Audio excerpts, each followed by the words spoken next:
Good morning and welcome to this collaborative think tank session on the transformation of the learning experience. We're going to have participations here, both on-site and virtually. My name is Jean Sewa, and my name is Jennifer Riley. We're with the Special Education Group at the CCCF, and we're going to introduce you to the Chair, Joanne Lacombe of the CECCE, and Jean Sewa, Director of Education. Mr. Angers Savoie. We're all here for the meeting. Mr. Michael Fullen and other invitees, either present on site or virtually. William Burton, John Carver, Jacques Cour, Dr. Christian Beattie, Mr. Newman, Mr. Carpentier, Hugh McIntosh, Glenda Sherry, Hendes Ivy, Peter Skillen, Lucy West, Catherine Despatie, Céline Drouin, François Turpin, Thomas D'Amico, Nathalie Clément, Lise Bourgeois, Stéphane Charbonneau, Tim Cresswell, Marc-Eric Audet, Mélanie Courtemanche, Pascal Lefebvre, and Rob Long. We'd like to share a bit of information with you before we begin. First of all, to facilitate the dialogue between the virtual and the on-site participants, you can use Today's Meet at todaysmeet.com, CECCE, or Twitter, and the hashtag is hashtag CECCE. Simultaneous interpretation will be available, and you can follow the webcast at www.écolecatholique.ca/transformation. And English via the webcast. You can change your selection in the preference window. For the people here present, you can obtain a pair of headphones at the back of the room. Sur ce, merci d'être avec nous aujourd'hui. Nous vous invitons maintenant à écouter notre prière. So we're going to now have a prayer presented by a joint choir.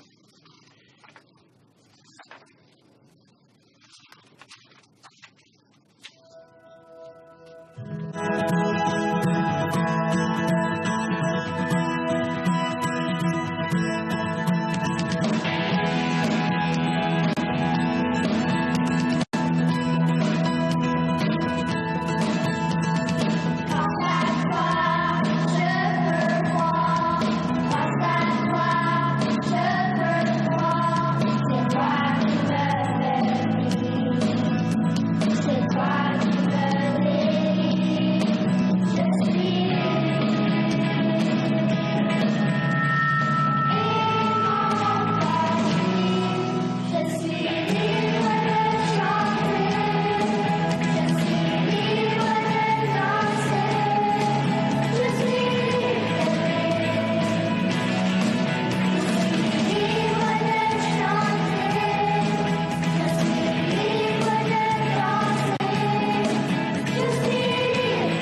J'ai maintenant l'honneur d'inviter Madame Joanne Lacombe, présidente du... And I have the honor of introducing you to Madame Joanne Lacombe, Chair, and Régent Sirois, Director of Education for the Conseil des Écoles catholiques du Centre-Est, to address you with a few words. Good morning, one and all. Madame Mariage, Ms. Grifford, Mr. Fullen, dear invitees, members of staff and personnel, I'm very happy to see that we have people from all sectors, management, teachers, superintendent, Madame Bourgeois from La Cité, good day, Madam. Mr. Paul from the Federation of Catholic School Boards. What a beautiful prayer. I love it when they are sung. That really begins the day in grand style.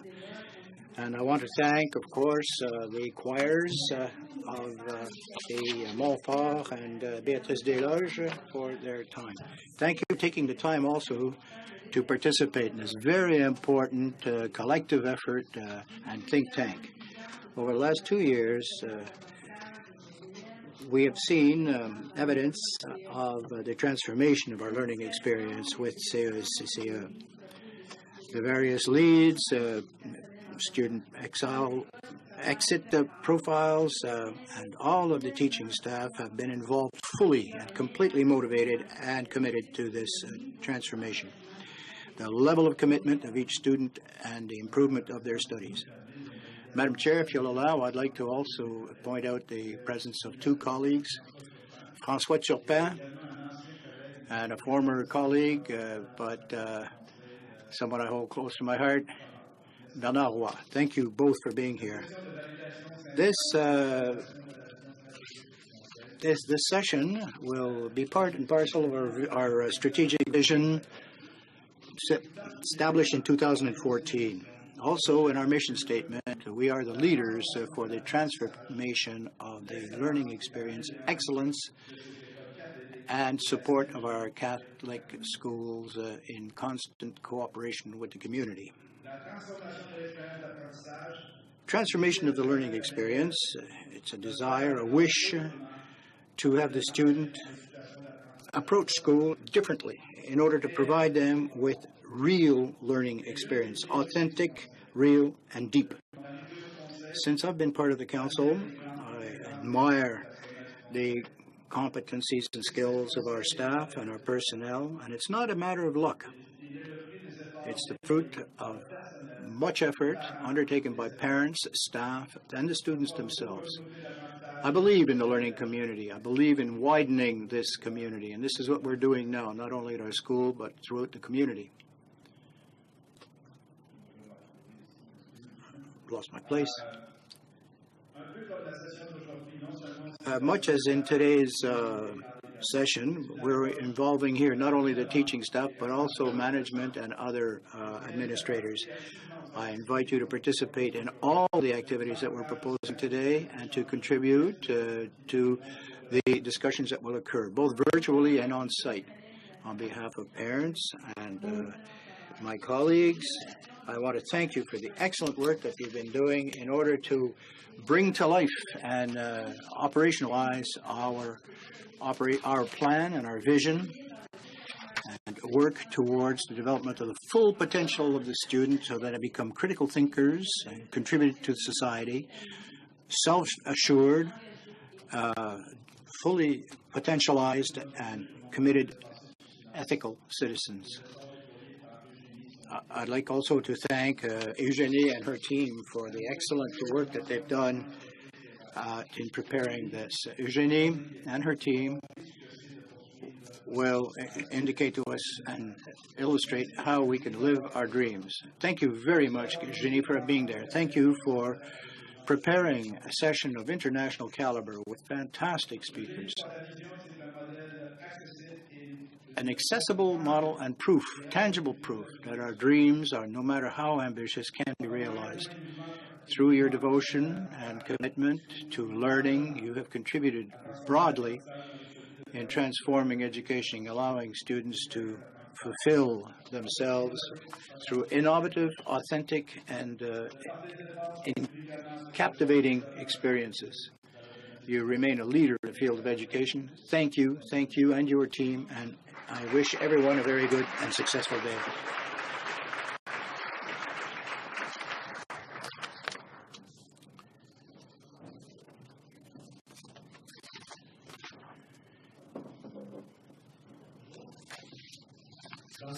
Oh, in a changing world, it's always necessary to ensure that we have a relevant vision of education, not only for the students, of course, but for their eventual participation in society. We also have to allow ourselves to develop an efficient, competitive, and forward-looking, progressive society.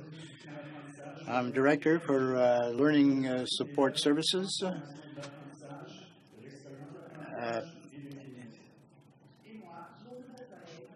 Jour de Beau Soleil, and special education expert. The transformation of education is absolutely essential for the CECCE.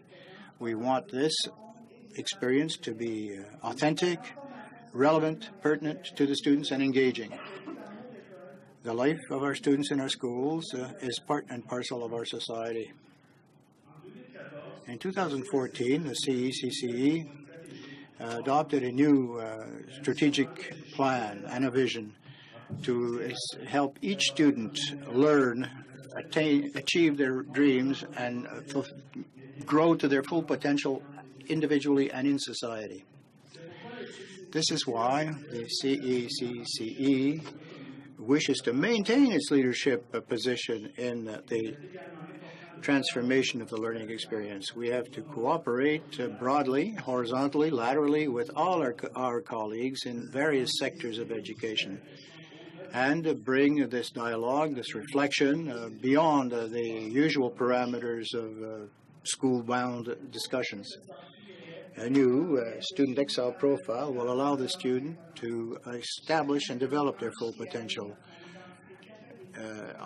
Enriched by his Francophone and Catholic identity, will become a creative individual, a critical thinker, and will not flinch before any complex situation, calling on innovation, imagination, talents of his own to resolve the issues. He will become a young adult, fulfilled, sure, confident, and be able to communicate efficiently, being able to collaborate constructively. He will become a committed and ethical citizen and member of his society, responsible towards the environment and his fellows, and be aware of equity and fairness throughout his life. Through the transformation of the learning experience, and this context will be the Ontario curriculum from K to 12. It becomes essential then to define the key concepts of this transformation, and it is with this perspective that we have decided to have this day.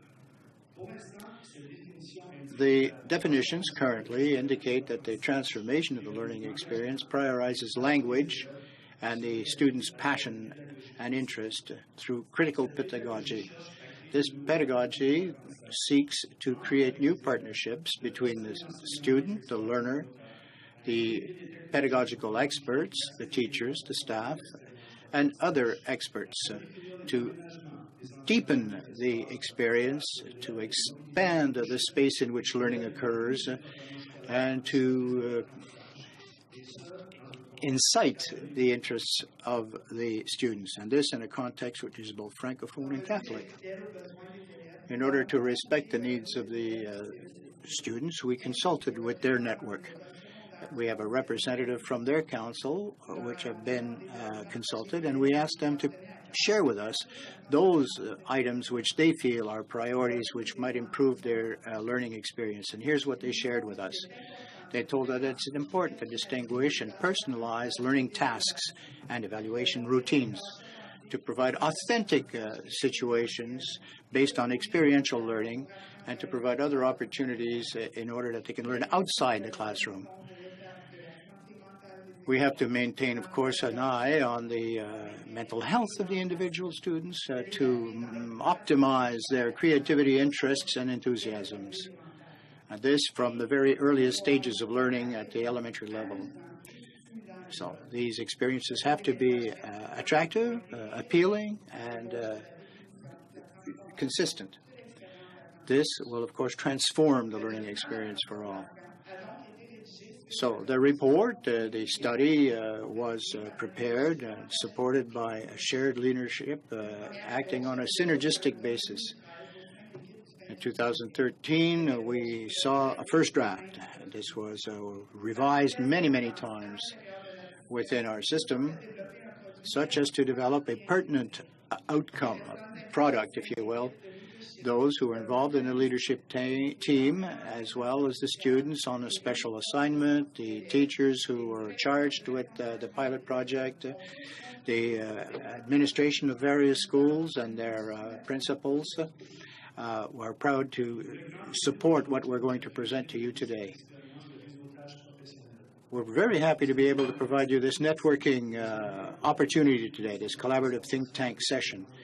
And we hope that you will see that this is a very special opportunity where all of you can, in fact, participate in some serious exchanges and dialogue with your fellows in order to better serve our students. Have a great day.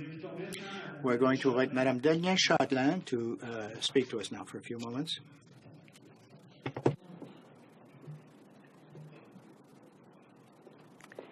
Bon matin. Good morning. Good morning.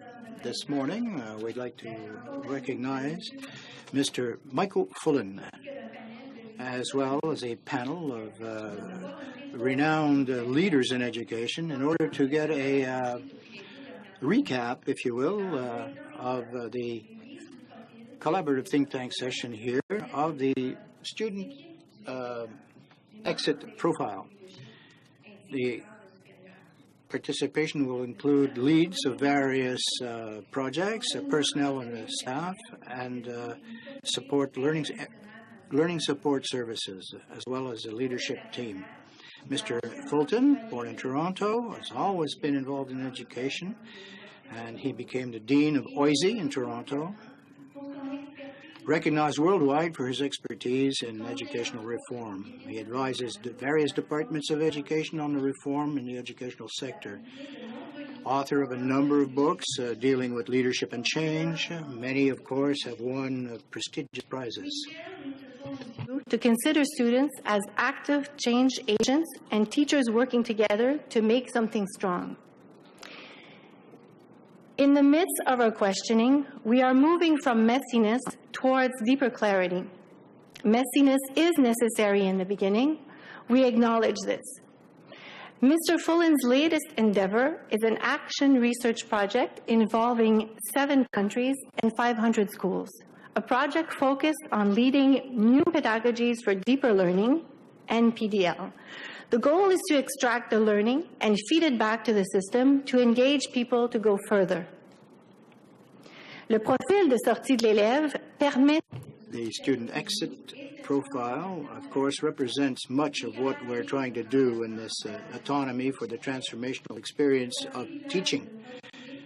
It's a privilege to be in the presence of a man whose contribution to education is so significant and whose research rigor is absolutely flawless, with an outcome which has been striking. Dynamic group in this room. Some credit has to be attributed to you, sir, for my next few words, as you may notice some references to your work. Gathered today before you is a group of principals, district and school leaders and administrators engaged in maximizing impact. Each and every person present here is an individual example of a change leader wanting, learning, and striving to do what matters most in their school and throughout our school board. Our leadership is in motion. We are leading in a culture of change. We understand the importance of finding deeper learning through new pedagogies, and today we turn to you for validation of coherence in our model. We call on you for a breakthrough. All systems go. Our drive is in overdrive. You have our full and undivided attention. Thank you for taking a pause in your very busy schedule to be with us here today. Thank you.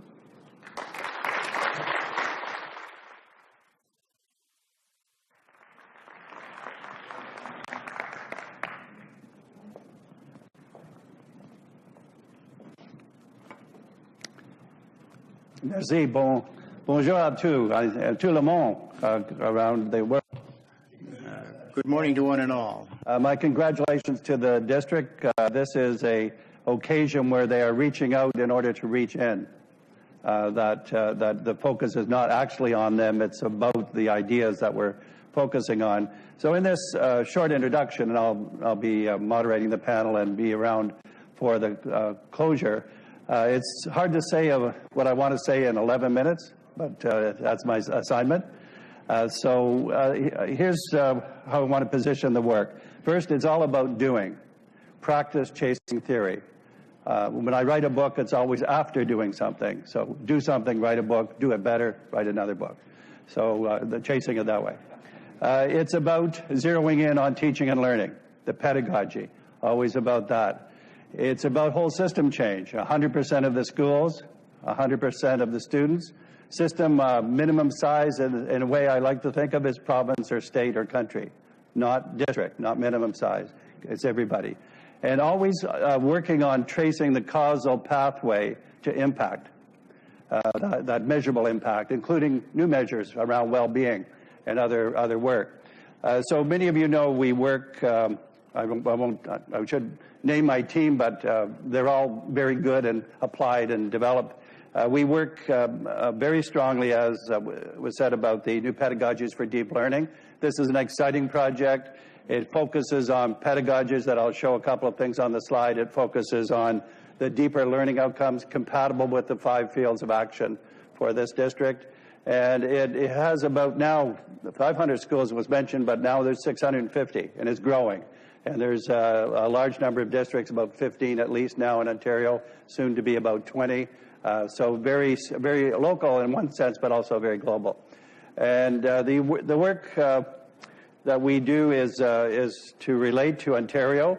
We're working massively in California. I could tell you a long story about that. 1,000 districts, 58 counties, a very large, complex system, wanting to move in the direction that we're talking about today.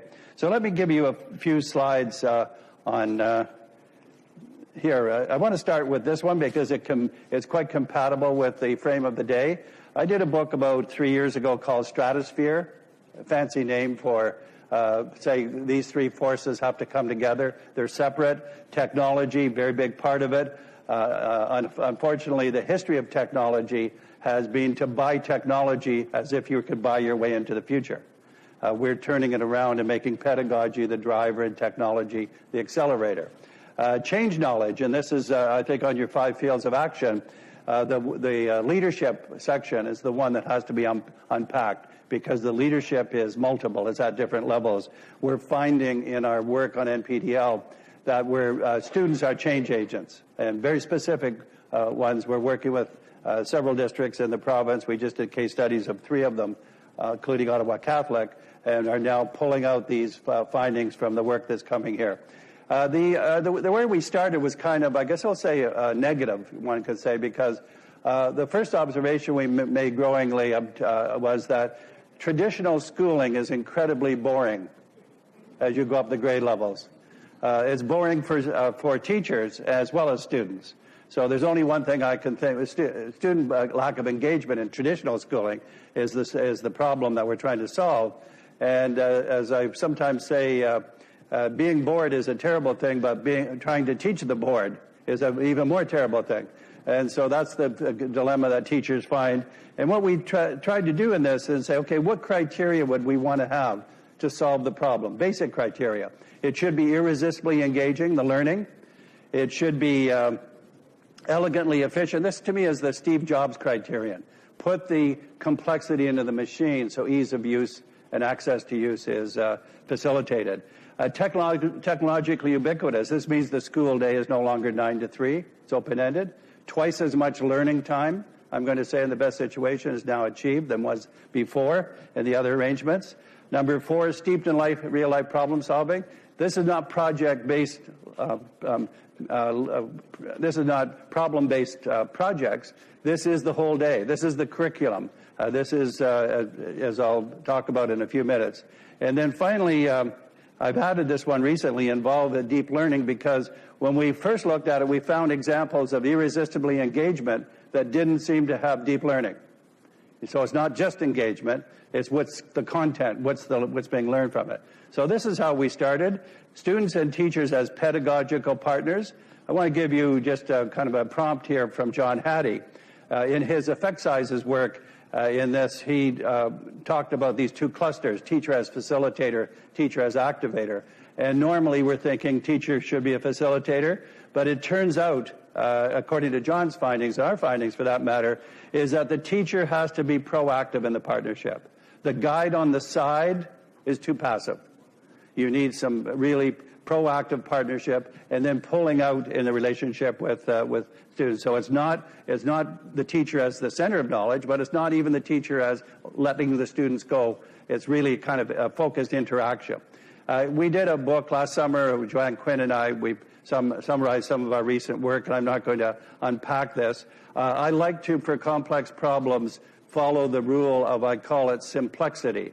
That's not a real English word, so you can't translate it. So simplexity means you take a complex problem, you identify the smallest number of key things, the simple part, and then you make those gel, the complex part. So this is an active thing. It's very compatible with the 5 fields of action. Focusing direction, but you have to make the direction come alive through collaborative cultures. That's when it gets further defined. You have to deepen learning as part of this, and you have to secure accountability. I did a paper in 2011 called Using the Wrong Drivers for Whole System Change. A driver is a policy, a wrong driver is a policy that doesn't work. So what are the policies that do work? Accountability, we saw that external accountability imposed does not work, but you can't go from wrong accountability to no accountability. You have to go to good accountability, and this process that we're talking about that you see in the model here is one that builds in accountability, which is internal accountability as it faces outward to the demands of that. Here's our learning outcomes, the so-called 6 C's. 4 of those have been around for, it seems like forever, the 21st century skills without people doing much about them. But critical thinking, collaboration, creativity, and communication. Those are the 21st century skills usually, and they are important, obviously. They show up, except for creativity doesn't, but the other 3 show up in traditional schooling. But the combination is important, and character education and citizenship as part and parcel of the whole thing. We have deep learning progressions. These are the 650 schools now are using these protocols to implement it. We're trying to assess and pull out the impact. We are calling these now, nobody likes the 21st century skills label anymore, I hope. And we're calling them the global competencies. We have a partnership with OECD, the PISA people, Andreas Schleicher, Ontario is connected to that as well. And we're with them looking at how to define, including well-being, how to define and assess these. We like to assess things, I want to be clear about this, not for accountability purposes, although it does serve that purpose, but for specificity and clarity in order to know what you're doing and know what the effects are. This is exciting work. This grabs students tremendously. Again, I think of Ottawa Catholic because we're in Ottawa and we're studying that you could see the students and teachers and community come alive, parents, and so forth. So here's the definition of pedagogical partnership for us. We started between and among students and teachers, and then found that we needed to connect to families. Because the families were being drawn in, and there's tremendously interesting new developments when you put this triangle together. And that's really what we're doing. School leadership. Leadership is in the frame here. This book I did 2 years ago called The Principal 3 Keys for Maximizing Impact. I want to mention system player. It's, again, a bit of an odd word, but practical. System player means this, that you're doing your work and you're conscious you're part of somewhat of a bigger endeavor, and you're contributing to that bigger endeavor and you're gaining from it. So, for example, what we all know about now collaborative schools, when a school goes from being individualistic to collaborative, the following thing happens every time. Teachers stop thinking about my kids in my classroom only and start thinking about our kids in the whole school. That's an increment of systemness. When schools work together, principals become almost as concerned about the success of other schools and that. And we're doing a very strong, I guess we call it leadership from the middle, which are schools learning from each other or districts learning from each other in Ontario, in California, in New Zealand, and other places. Powerful unleashing of leadership at those levels. On the bottom part of that, the lead learner, I just want to highlight this one key finding about the role of leadership. It applies to everybody, but especially to school leaders, because we're looking at the school level. We call it lead learner, and I'll just give you the finding from the practical research. Vivian Robinson, for example. She found when she looked at all of the things that principals did that made a difference on the impact on student learning, there was one thing that stood out as more important than anything else, and it was this: the degree to which the principal participated as a learner with staff in moving the school forward. Participate as a learner. This means if a principal comes in at first year in teaching as a principal, doesn't participate, might do a lot of good things like let's get our goals, expectations, resources, does good things, but does not participate as a learner, and does that for the first 5 years of his or her career. At the end of 5 years, they know as much as they did in year one. 5 times nothing is nothing. You have to be a learner to learn. And so this applies to all leaders. Our new work, new pedagogies for deep learning, that here's the phrase I have now: leaders have to learn and listen in equal measure. Learn and listen, and then tie it into leadership in that combination. Here's another powerful framework that Andy Hargraves and I have worked on and developed. This puts PLCs and other aspects of professional learning. Human capital is important. It's the quality of the individual. More important is the quality of the group.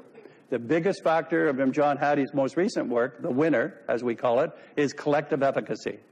Collective efficacy is focused work by the group, zeroing in on pedagogy, linked to measurable outcomes that keeps getting better in that respect. Decisional capital is how you deepen your use of data, your judgment, and your evidence. How those three things then work together, we have a lot of evidence about the importance of them. Here's the most exciting new thing, and it is students as change agents. And I must say that we didn't go in with that frame. This came from the work with the schools. What was bubbling up was this way in which students began to influence pedagogy directly by sometimes by unwilling teachers, but eventually by teachers who saw the evidence. The shift from being the center of attention, the teacher, the center of knowledge, to being an enabler and a partner in this is a big shift for anybody. But now it's more facilitated because students are gaining from it, the excitement of learning. Think of what we have a group in one of our countries is Uruguay, a small country in Latin America, democracy on the move, really using education as a platform. And they, one of the students, a 10-year-old girl, said, in Spanish, she said, "I'm supposed to help humanity, so I decided to start with my own neighborhood." This is very emblematic of the kind of work that it doesn't seem like an odd ask for a 10-year-old to say, "Oh, I'm supposed to help humanity." That seems like a normal thing to want to talk about. It's built into the 6 C's. So this is the new job description, I would say, for students and for all of us, the helping humanity. It's embedded in the 5 series of actions. We're going to go from here to interact. We have a panel. This is the biggest panel I've ever seen, 15 people. So 9 of them are here and 6 remotely. So we'll see how this will be the first time to know how a panel of 15 can work. And we'll see. So it's my pleasure, actually, then we'll take a slight transition to do this. I just want to end my comments to say these activities now are very exciting. They've been around in pockets in this or that school for a while, but now they're around in systems. And this is the big shift, the transformation of the system in practical ways. So it'll take us about a minute to set up. I'm going to invite the 9 panel members who are in the room to come to up to the platform, and then we'll hook up with our external, and then we'll have a moderated interaction for the next hour. So please come in. Panel.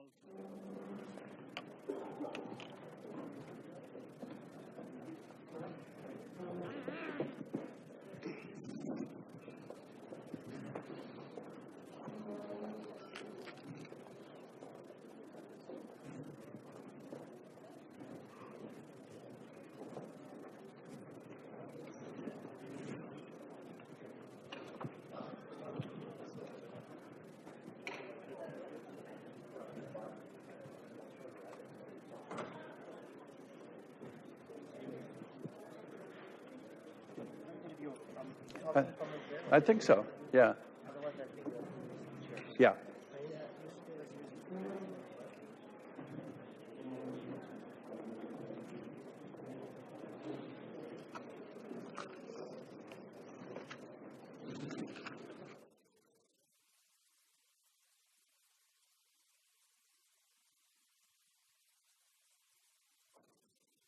Okay. Welcome to the panel. Soon, I guess, we'll see the panel from a distance. I'm not going to introduce one by one. You'll hear from them, and when you do talk the first time, please say your name to the group. And I'm going to call first on Janine Gregoire, who's the Assistant Deputy Minister, Francophone area and other areas in Ontario, who, among other things, has been linking into what do students think and what do they want about learning.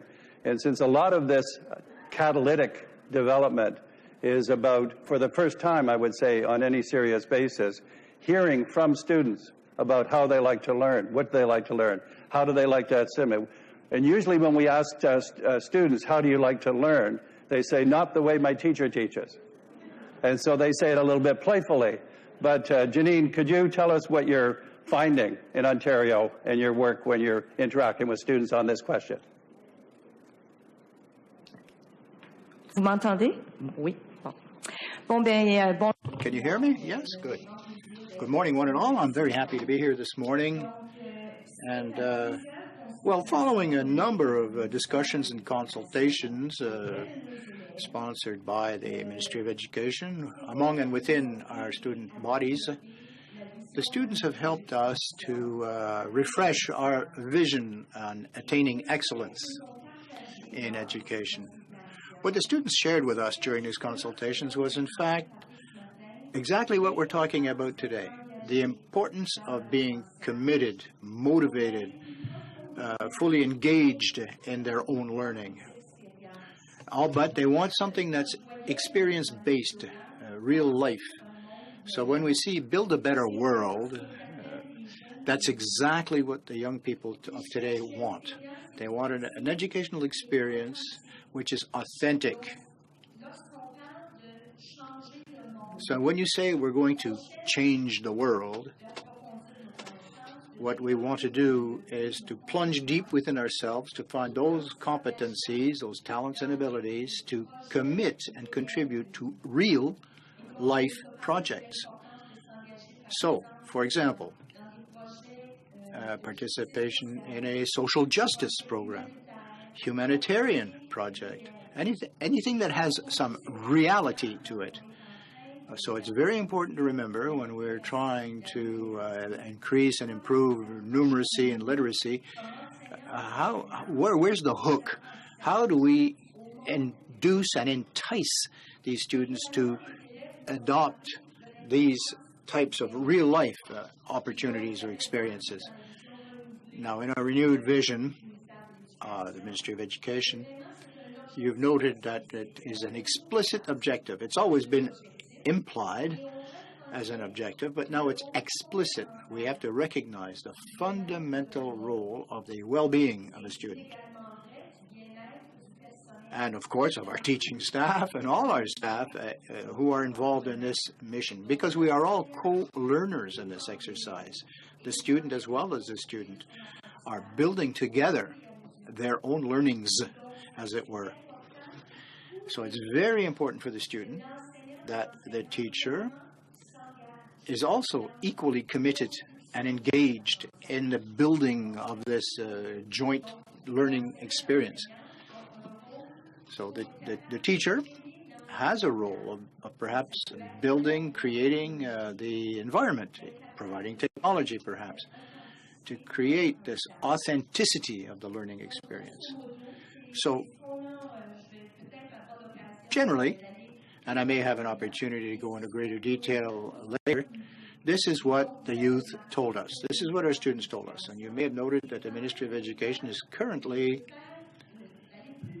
going a little bit further with their vision and mission statements to determine how we will implement some of these experiential learning experiences.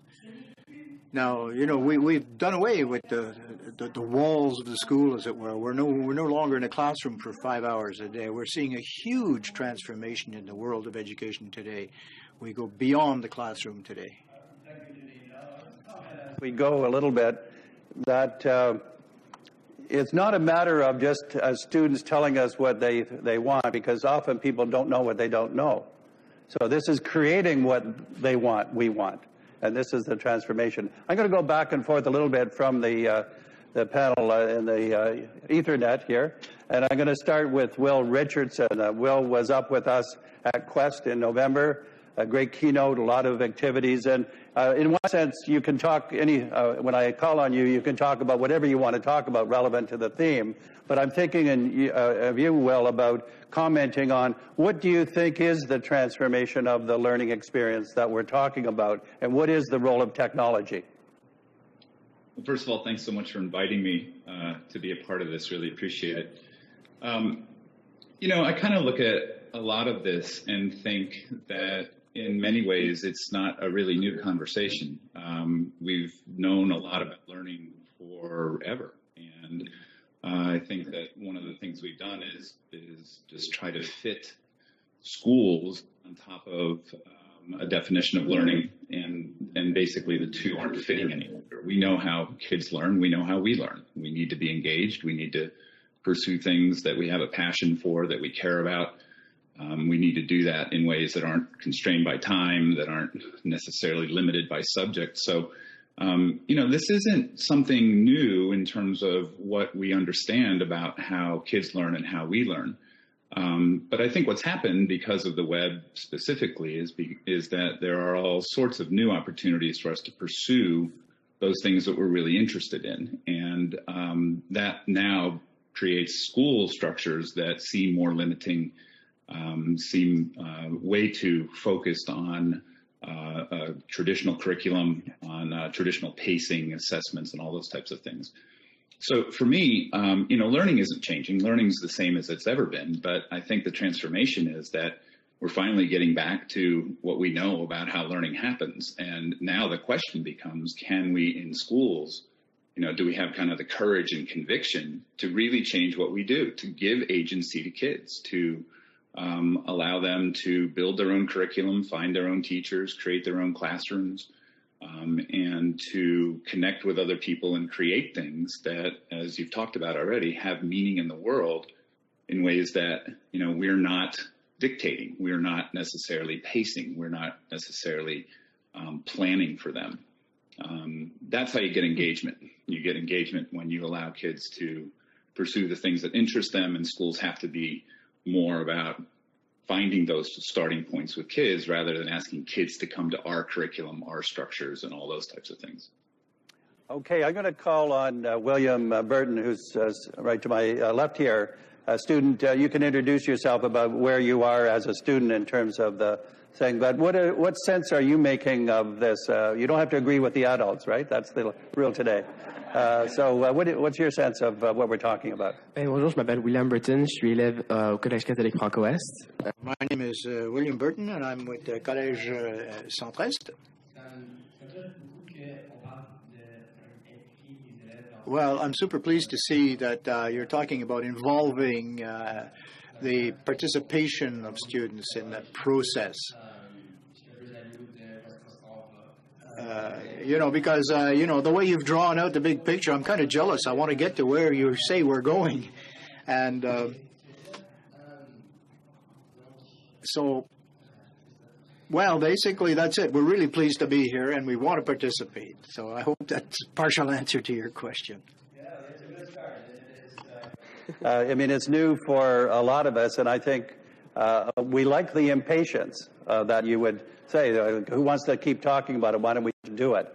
So this is the emphasis that we're seeing, and I think there's going to be need for a lot more push. A phrase I like that one of our colleagues in Australia uses is legacy pedagogy.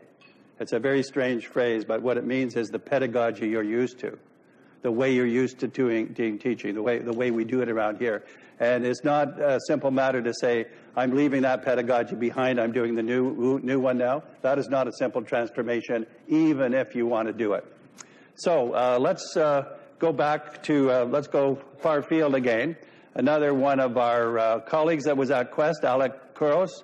Alec, what's your take on the themes of today? Again, you're familiar with it, the role of technology, the way you've discovered things, how you relate to students and teachers in this respect. What's your message today? Sure, thank you very much for having me. Thinking about the world we live in today, we're in a sort of a post-Napster, post-Blockbuster era, at a point where anyone can grab anything, and that's been a theme already. But I think a lot of this comes with understanding understanding the new relationship with knowledge, this idea that we live in a participatory culture, as Jenkins talks about, or a remix culture, the idea that we have to have a new relationship with knowledge that allows us to think differently about how we create. So ultimately, and our ultimate relationship with knowledge. So I've seen in the last few weeks a number of increased projects where students, rather than read Wikipedia articles, they participate in Wikipedia articles, developing and working on articles that allow them to go to good article status. So students in classrooms becoming experts and actually developing articles for the rest of the world to see. And I think that's a really important piece. And beyond text, of course, the development of multimedia, new forms of expressions, new forms of voice that I think come with a multimedia generation are really, really important. One of the first panelists talked about the idea of social justice projects. And I think that's an increasingly important piece as well to get students thinking again, not about just simply learning things, but doing something with what they learn. And that's something that I've been involved with a lot in the last little while, is getting students to think about how do they actually use the new tools of this 21st century to not only find a cause, but also to be able to do something with it. So I think ultimately it does come down to this idea of this new relationship of knowledge and being not just simply knowers, but doers within that particular role. So that's where I'll sort of leave it. All right. Thanks very much, Alec. And maybe I'll call now on the panel the person with the most appropriate surname for the day, Jacques Cool. So that could be the best. And somewhere along the line, I'd like somebody, you don't have to do that, but I'll invite you if you'd like, to talk about what's the role of administrators at the school and district level in this transformation. Don't necessarily talk about that unless you want to, but what is your input here? Merci. Bonjour tout le monde. Yes, thank you, and good morning, one and all. That little hamster is rolling around in a cage that I call my brain, and it's been doing so for the last half hour. And perhaps you're all having these rapid thoughts as well. I'd like to respond to William's comments. YouTube was saying every generation has a chance to change the world. Well, yes, but we have to provide them with that opportunity. One of the objectives of schools today, given comprehensive learning, etc., is that each individual be happy to come to school, be pleased, and not play the game of going to school, in quotes, but that they can go to school and exploit that possibility, that opportunity, so that they can find their place in the world. Now, there's change to be brought on that to our institutions, and I'm very pleased to see that fundamentally this is a human enterprise, an undertaking by human beings. We talked about human capital. At the core of this, when we look at the student profile, it's a different number of circles, if you will. The parents, the wider community, the school itself, the school in the society, and the society or the community in the school, and vice versa. I believe that that's possible also. And perhaps one day we'll have to rethink education altogether as to the building of schools, for example. That's based on a model which perhaps doesn't even apply anymore today. But in the background, what do we have? Digital technology. You have to know, you have to do, you have to know how to do, you have to know how to publish. New forms of expression were mentioned. We're there today, ladies and gentlemen. And as a Francophone who grew up in his entire life in a minority-type situation, this whole issue of building one's identity, which we all hold so close to our hearts, it's the essence of ourselves, if you will.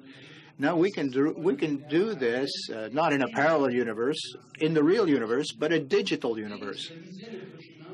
I read the document on transformation, excellent document, and in all the examples that were given in the text, I think that the teaching profession per se, as we describe it today, is perhaps the most complex one around. Because a teacher is also a learner, and they need to be accompanied on this journey. They need the activators, the agents of change. It is a reciprocal partnership. So the teacher becomes a learner. The learner is also a teacher. Throughout all this, we talk about success. Success of any initiative in education is measured first and foremost by the success of the student.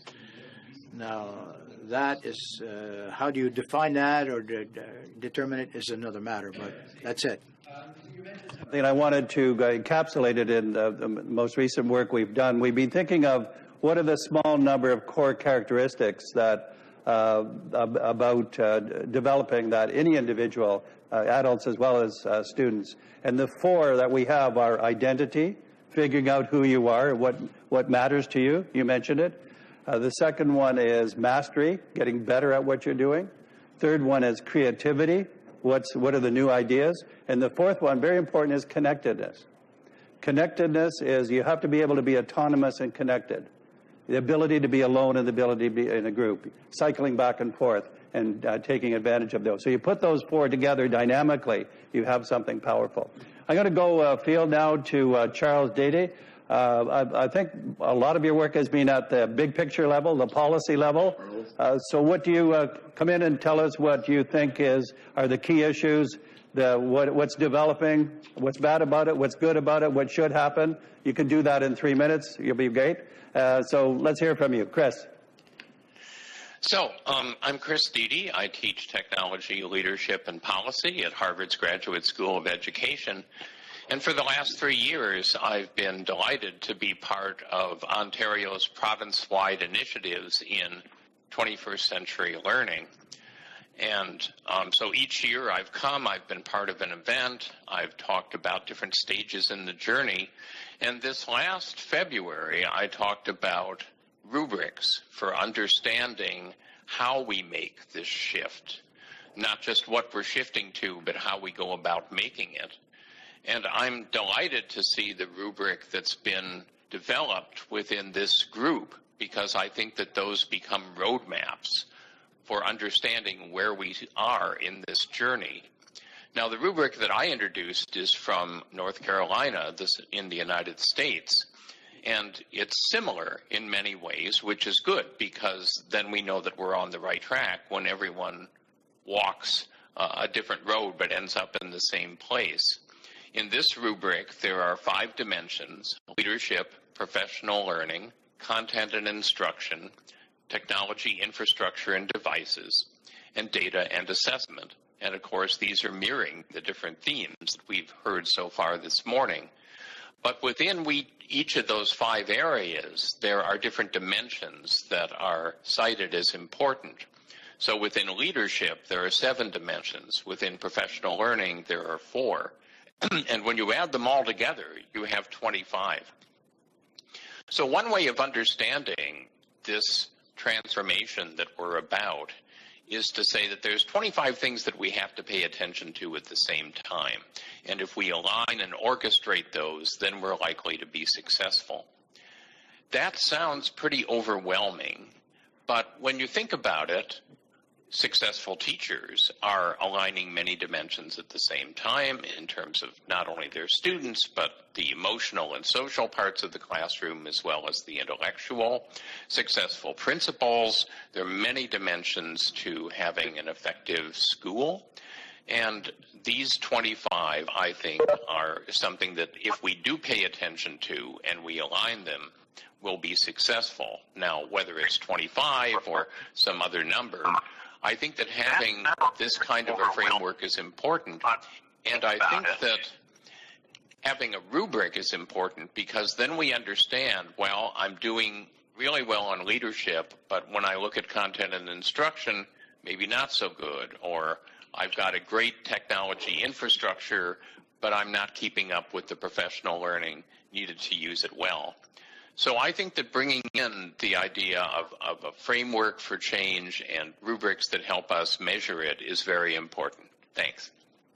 Okay, so I'd like to reinforce again that in this work, because it can be vague, it can be too general, can cover so much territory, measurement is really key. Measurement is key not for accountability, but for specificity, precision, and clarity of whether you're getting anywhere. That's the key. It's for self-learning and collective learning of the group doing something.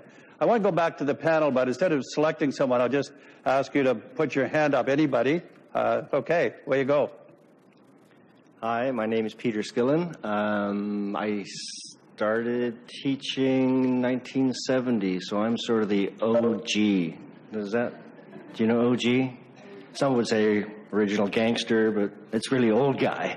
So I started working with kids and computers in 1977. So I have some frustration with the fact that it's taken so long to get to this point, because many of your colleagues, Dr. Fullen, have worked in knowledge building, creating knowledge building communities. Marlene Scardamillion, Carl Breiter developed lots of these kinds of connective thoughts among students, not so much in a professional learning space, but certainly for students in the mid-'80s, and many folks have done wonderful work. So it's been a challenge waiting, and people would say, people say now, well, wait till the young people get on board, it'll be all better because they know how to use technology. I've been saying that for like 35 years, so it's been extremely frustrating. So just having prefaced things with that, one of the things that I think is really important, that as leaders, Richard Deschamps in 1977 said, when students are treated as pawns, they don't learn, they misbehave. When teachers are treated as pawns, they don't teach, they become drill sergeants. So it's very interesting that we're advocating lots of student agency and other things for students. We need to make sure that we do that as administrators and leaders as well, that we model these kinds of collaborative, transparent, learning out loud skills ourselves. And you have to really question yourself. Do you really want students to be empowered? Or what do you really mean by that? And as administrators, do you really want your teachers empowered? Are we just giving them decisions around like which project they're going to choose? Or are they going, what do you mean? You really have to dig down. Are they going to be allowed to come late? Do they need to finish the projects? There are lots of issues about power. And you'll see some tweets coming up related to that. You can follow some of the links related to those questions. So I'm glad to be here. I'm glad that you're part of this mission, Dr. Fullen, because it's really important to have your voice coming to the fore now. 35 years in, let's go forward. So it's about time. Lucy, I want to call on you. You're a good power broker. What do you think? Well, I actually, I was thinking I wanted to add to what was just being said. So I'm Lucy West, and I have been teaching since 1983. And it was a second career, actually. I was in the theater before I was teaching, and one of the things that strikes me, and I think it's not only about power, it's about trust. And I like to come to Ontario because I feel like whatever's going on here is saner than what's going on in New York City. Mm-hmm. And New York City is kind of an interesting place in the last 16 years. Whenever I've asked educators about, like, how, if you could invent, like, you just throw out everything we're doing and just invent a new education thing, I'm shocked at how there's no imagination. It all kind of looks a little tweakier from what it looks like now. And without imagination and kind of with the pull of the legacy of education, if you want to call it like that, right? So we've lived in boxes. The structure of schools have been by age. Like, just ask yourself, how many of you, whatever your age is right now, how many of you would want to work with people of that age only? I'm only going to work with people who are 60 or 20 or 42. That's ridiculous. And that's what we do to kids. You're only going to work with 8-year-olds. That's it. Or you're only going to work with 9-year-olds. You're going to work in this box over here, and then we're going to break this box into smaller boxes, and we're not going to connect anything because the teacher has to know everything about everything in order to do that. So to me, I love what you're trying to do. I mean, I think it's a breath of fresh air on the one hand, but I agree with what was just said, that there are so many questions in how to go about doing something that's truly transformative and not just another tweak. So you can, expand the number of minutes in the period, or you can combine math and literacy, that's all old thinking. I'm sorry, it's just really old thinking, trying to tweak a system that was designed not for this. And what's interesting is there have always been like schools or little moments of interesting things like Summerhill or, some of these people who have just done whatever and really truly trusted kids and teachers and have been quite successful. But it has never taken off. It has never spread into anything larger than one or two places where very, progressive people who really trusted whatever did it. So I'm fascinated. Like, I really wish you well on this endeavor. I really hope it works and would love to play with people and thinking about how to do it. Because even your buildings, I was talking to a gentleman here who is a creator of school buildings. The building itself is getting in the way. And the way we think about how to use the building is getting in the way, the structure. So like when you look at all the pieces of what real transformation is about, there's a lot of pieces here. And the interweaving of those pieces, like the breaking out of the past and saying, well, what could it look like? What would it look like if kids were allowed to work from home some of the time? If they truly were working on projects with people totally multi-age, really based on what you cared about, what the teachers cared about, then what are you going to do about your curriculum materials? Like, does everybody still have to learn to read at age 6 or 7 or whatever? Does everybody still have to do this social studies curriculum or that one? Or do we really have freedom here? Okay. Thank you. And I think there's, to me, a theme that's sort of embedded in a few comments today, which is the ideas we're talking about are not necessarily brand new. They're not brand spanking new. But what is new is trying to do it on scale, to have it be normal for the vast majority of schools and systems. That is the challenge, I think. So I'm going to I'll come back to the panel in a minute, but let's go far afield. Sylvia Martinez, if you could tell us where you're calling in from, your role, and how you would like to interface with this debate. Yes, hello, my name is Sylvia Martinez. I'm actually calling in from Saudi Arabia, and it's about 5 o'clock in the afternoon here. And a couple years ago, I wrote a book called Invent to Learn, Making Tinkering and Engineering in the Classroom. And before that, I've been an engineer, a video game designer, I've worked in education, I've worked in a lot of different jobs. And, this idea of transformation is really important. And I think the world can actually help schools learn how to live in a new age where everything is in perpetual beta, where everything is in what seems like chaos. I'm not sure. You know, someone said at the beginning that we're trying to manage the chaos. I really think that the new way of the world, and the maker movement is part of this way, is embracing the chaos of looking at scale, not so much as replicating the same thing in big, big ways, but actually allowing small things to change the world. And you know, you can say that that's a model for 3D printing or desktop manufacturing or the way you think, the way we share ideas.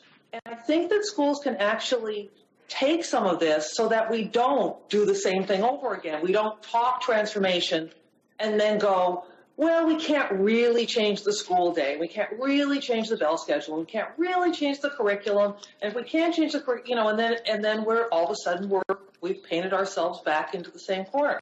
I think the world is developing a new model, and it's uncomfortable. Sometimes open source, free resources, you know, seem messy and kind of like, well, how do they get anything done? How does anyone decide what to do? And yet these things are working. So I think for schools to take a look at that model, it's more than, I think it involves student agency. You can't have empowered kids without empowered teachers. You have to give teachers time. I think that's the leadership part, giving teachers time to talk about these things and to actually make mistakes. That's R&D. That's iterative design. You know, we talk about the new ways of design that kids should learn. Well, I think schools need to learn iterative design too. That means we have to try things and make mistakes and try them over and try them in different ways, and everyone doing a little bit of different things. So I see this as very exciting, as a very exciting time where the world and school can, I think, learn a lot from each other, because we do know a lot about how kids learn. We know they learn by having deep experience with projects that are meaningful to them. So the question is, how do we make that happen in the real places, the real schools, the real buildings, with the people we have and the systems that we have? So I'm very optimistic about the future. Thank you. We should. There's another theme that's coming up here, and I think it's fascinating. It's embrace chaos, was the way Sylvia expressed it. Jeannie, when we were interacting, when we confirmed that messiness was not a bad thing at the beginning, she loved it. But I wouldn't want, if I was a superintendent, to go to my school board and said, we're embracing messiness. I hope you like it.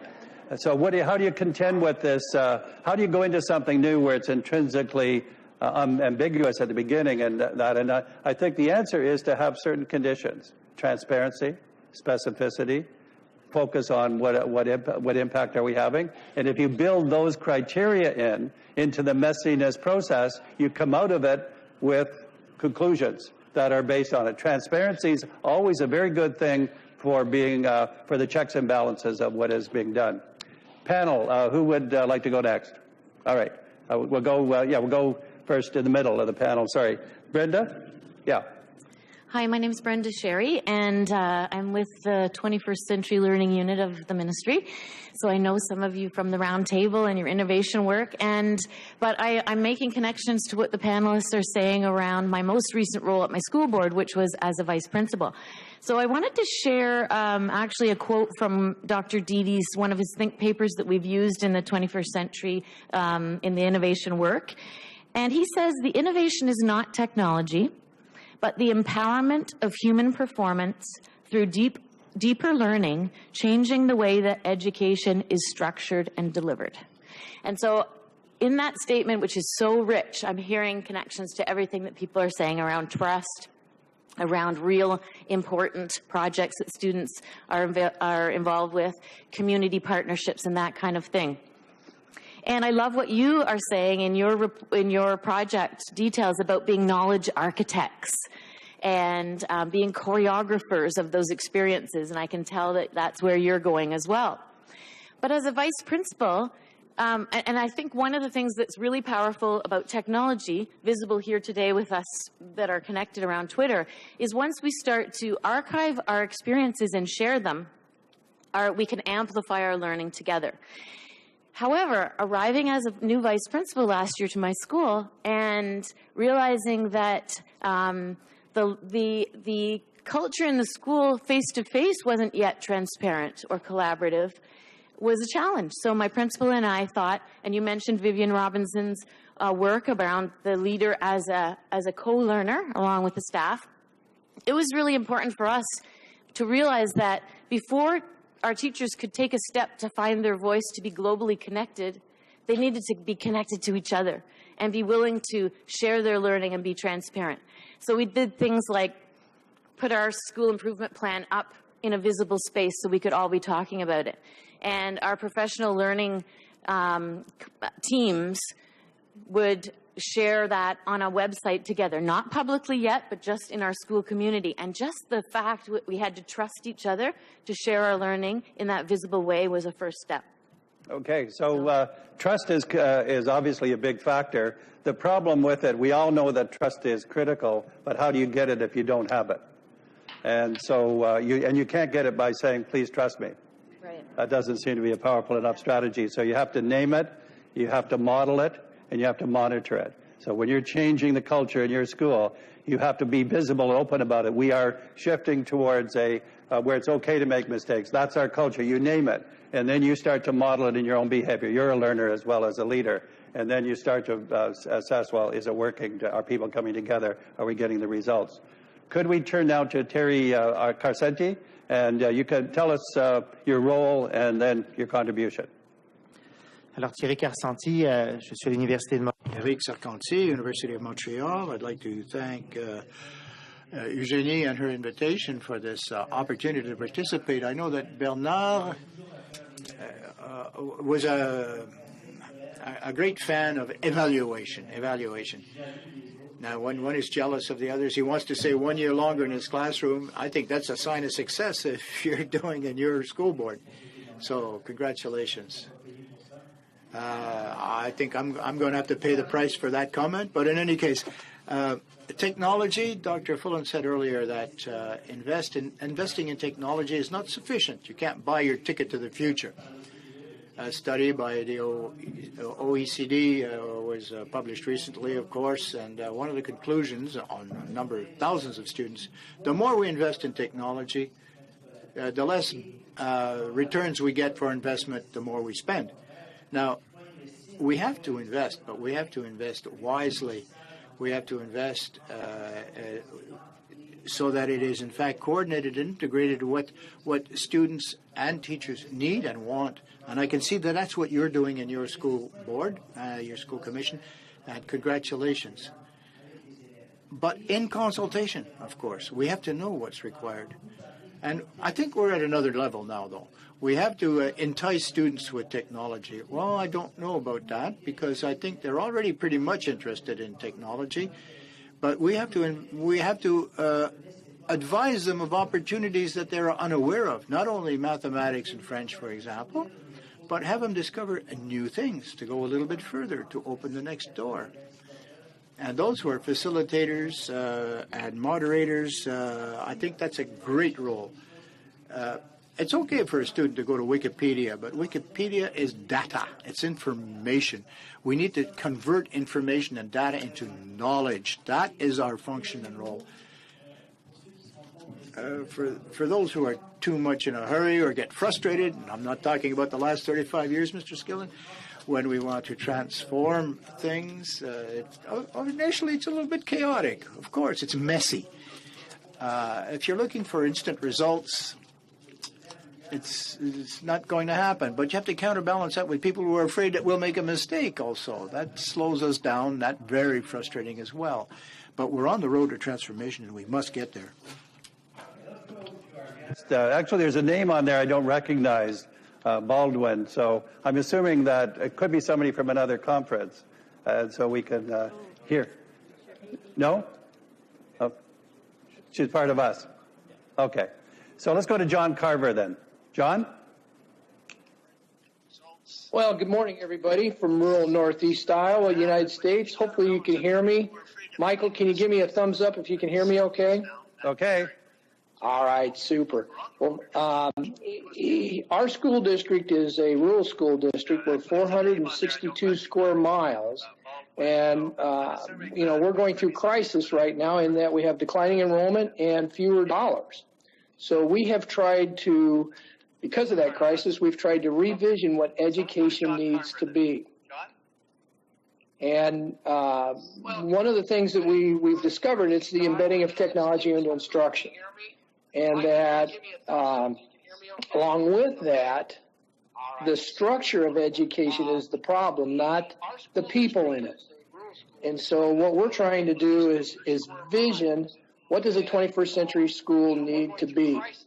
And, we, as one of the other panelists mentioned, we know a lot about human beings today. We know a lot about pedagogy. We know a lot about what drives us, Daniel Pink's work. And so instead of creating an educational system that teaches to the masses, we're trying to vision what a personalized learning experience would be. And, we talk about the kids here being, instead of consumers of content, creators of content. For those of you on Twitter, if you go to our brand, our hashtag, hashtag 2020 Howard Win or # 2020 Howard Win, we try to be very transparent on what's going on in the classrooms. And we had a Read Across America event this last week, and so Dr. Zeus. But I guess the point being is that we are connecting kids in rural Iowa via technology to practitioners, authors, inventors all over the world.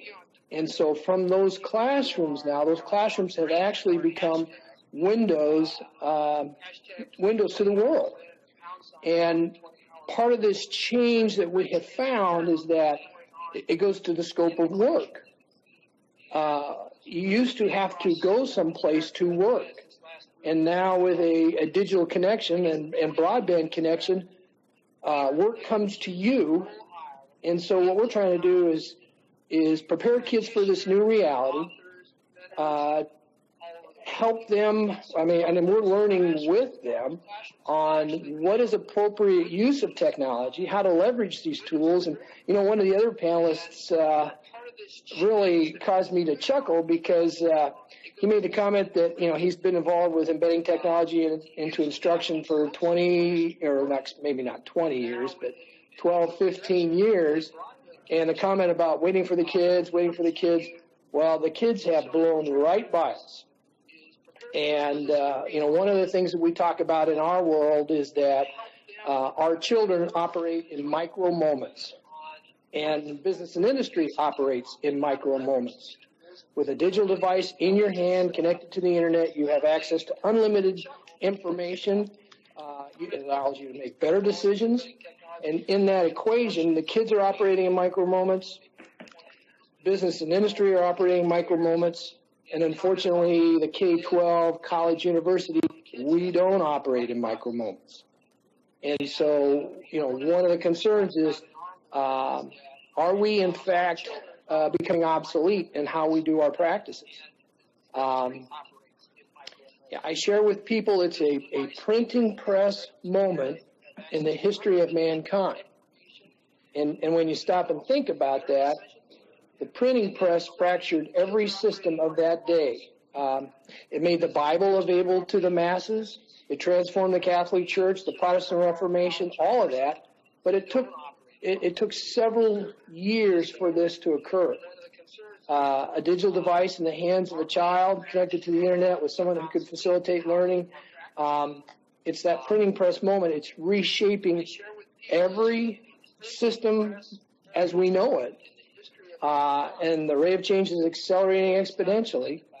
And we owe it to our kids to, figure out a system that's going to empower them so they can compete, in a global, in the 21st century global realities. Okay, thank you. You mentioned university cultures, and I'm fond of a saying that says elementary school teachers love their kids, high school teachers love their subject, and university professors love themselves. So we have to change those cultures. John also mentioned, he used the phrase that students have blown by us. And I want to put a little spanner in here. I'm going to float it this way. With all of the information available, all this participation, kids may not know what they're doing either. So this is why we need the connections and the concepts and the joint work and the co-learning. Heidi, could I go? How'd you know I was going to go to you? Way you go. All right. There, and you can hear me. Good morning, everyone. I'm Heidi Siwak. I have been in the classroom for 25 years and just recently have started working at the ministry in 21st century learning. And I first want to say congratulations to you on your effort. As I was going through your document, I'm so impressed with the large vision and how deeply you have thought about it. And I'm very excited to see where you're going to go next with this. I want, as a classroom teacher, and you're thinking about your classroom teachers, address a little bit the less of the vague generalities. We need to change, we need to transform, we need to work together. What does it actually look like in the classroom? And Michael spoke about the new role of the teacher. It isn't just the guide on the side, it's something a little bit more. Well, what is that little bit more? I have been on a learning journey with my students for a number of years into new ways of thinking. So how do I know when I'm connecting with others? How do I know when I'm gathering that information that I'm actually having the best thought that I possibly can have? How do I know that I'm actually forming the right idea from that information? And I think that is the role of the teacher in the classroom, is to help students deeply examine how they construct ideas, why they've constructed the ideas they've constructed, what information have they paid attention to that's caused them to have ideas, how would their idea change if they were paying attention to different information, and then acknowledging what shifts have you made, what shifts have you made, why have you made that shift, who has influenced you. And it's that ability to be deeply aware and go deeply into understanding how you actually are building ideas. I actually think that is the transformation, because that's what's going to allow you to leverage the technology in a better way, build those relationships in a better way. So on my journey with my students, we start off by just understanding, how do we build our mental models? Where do they come from? And then we learn how to explore information with each other to see, well, why did you build that idea? Why did you build that idea? Where does it come from? Where's causality there? So we actually build causal models of our thinking. And then we look at the tensions. Like, what happens when my idea is fundamentally opposed to your idea? How do we navigate our way through that? Those are the things we need to be teaching our children. And so what are the tools you as people, as thinkers in the world, need to use to allow those kinds of negotiations to happen? And it's the toolkit that is transformational. What can we possibly use? So we use things like integrative thinking, which comes from a working relationship we've established with the Rotman School of Management about complex problem solving, design thinking, new ways of approaching the knowledge that we're running into so we can construct the best ideas we possibly can, and deeply question our own assumptions and conclusions about the information that we're forming ideas about. And that's a very practical thing, I think, and is transformational.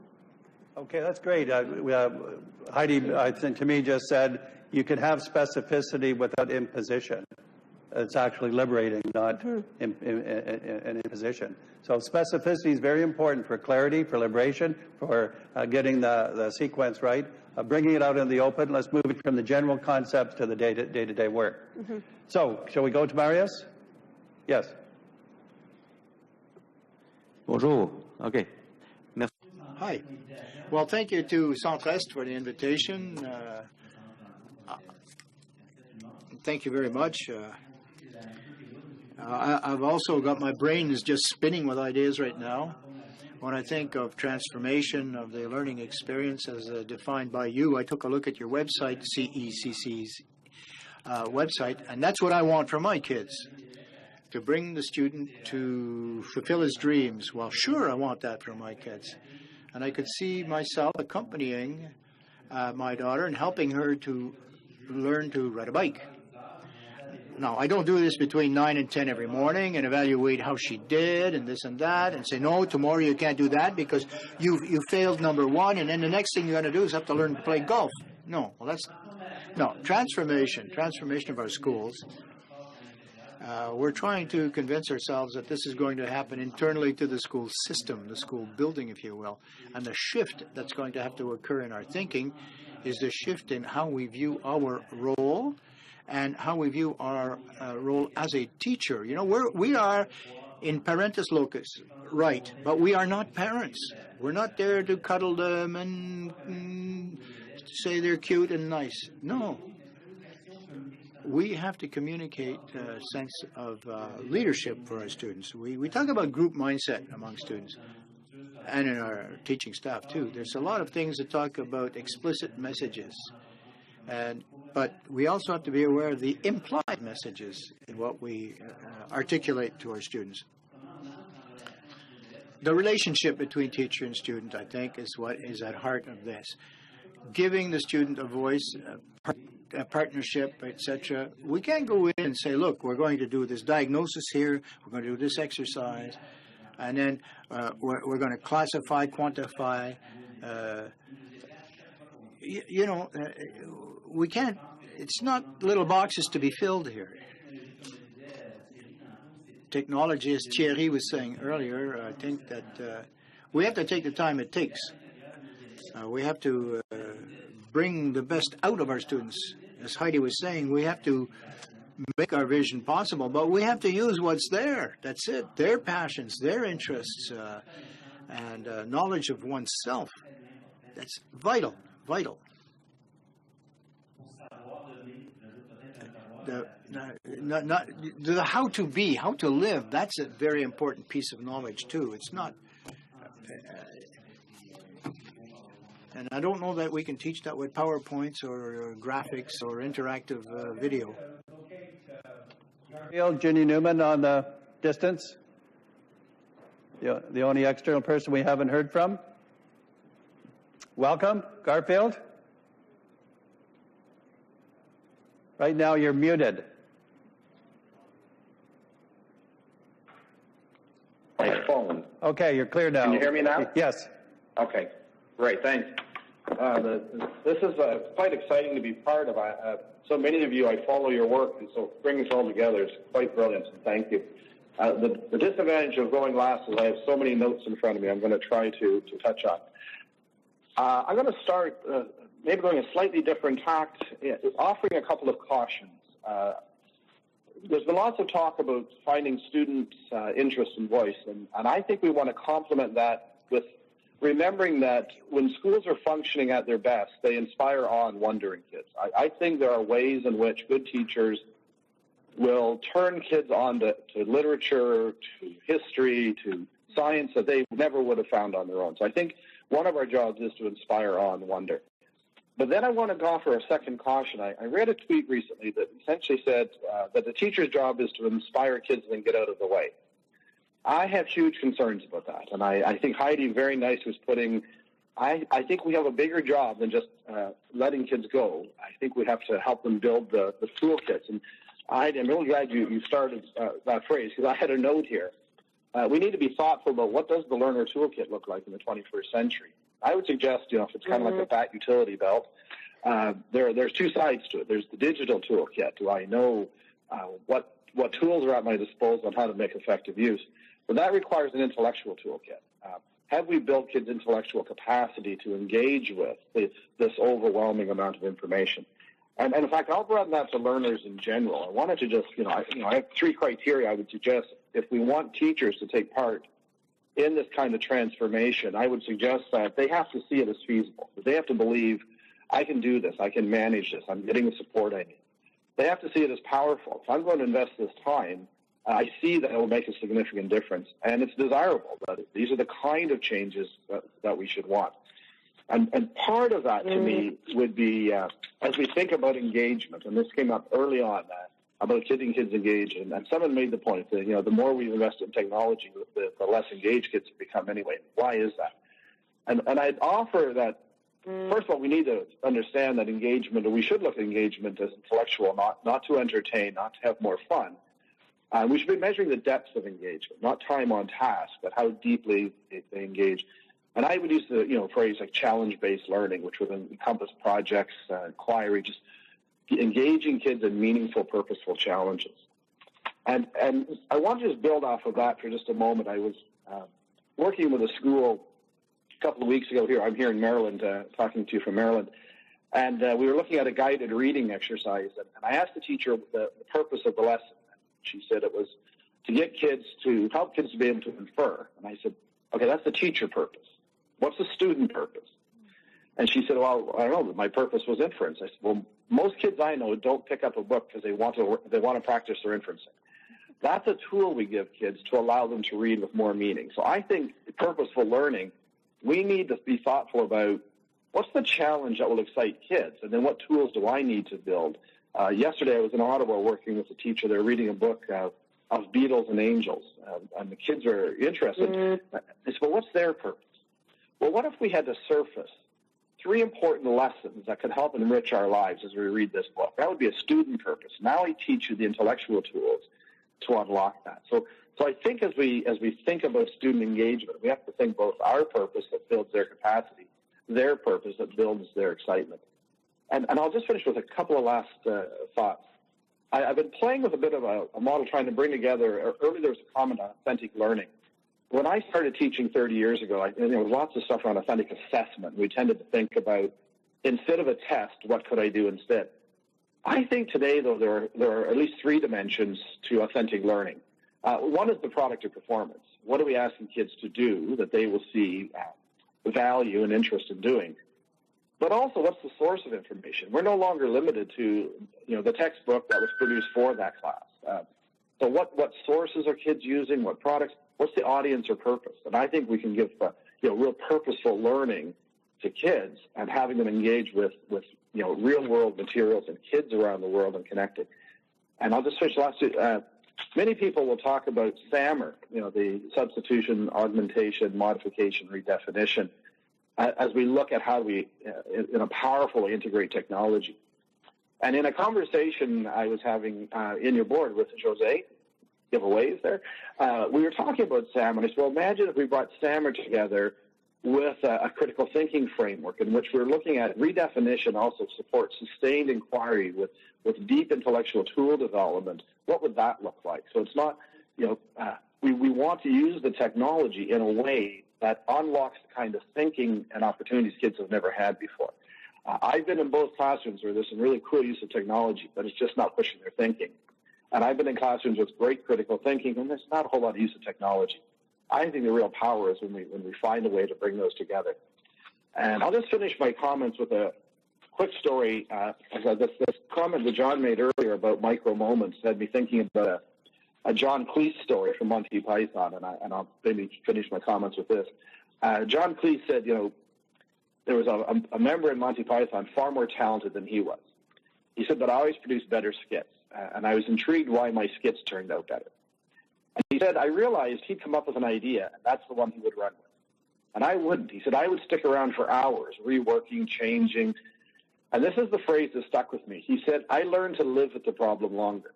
And because I learned to live with the problem longer, I produced better skits.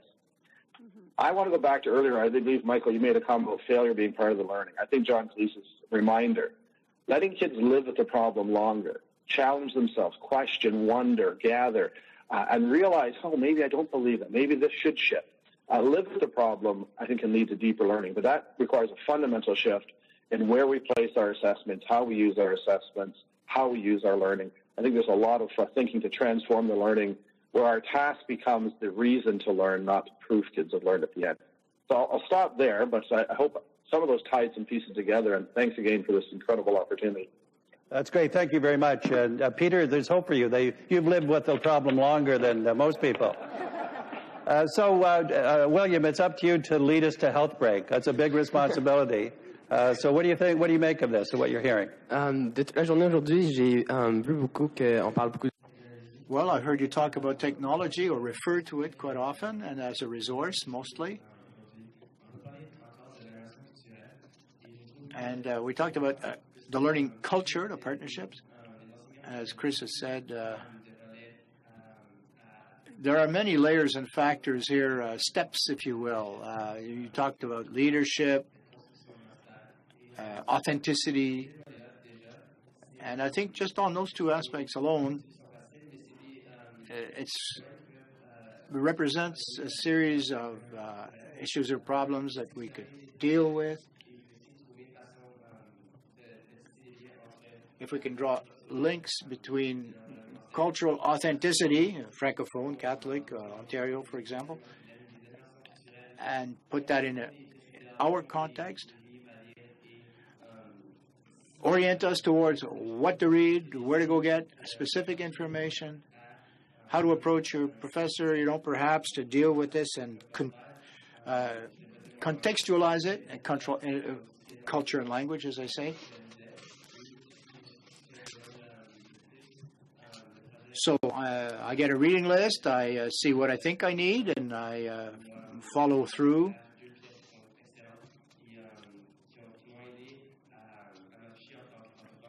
I've received a lot of help from my own professors that have helped me sort of identify who I am as a Franco-Ontarioan. And I think that we should have a more stable basis, a sturdier basis to our the cultural context.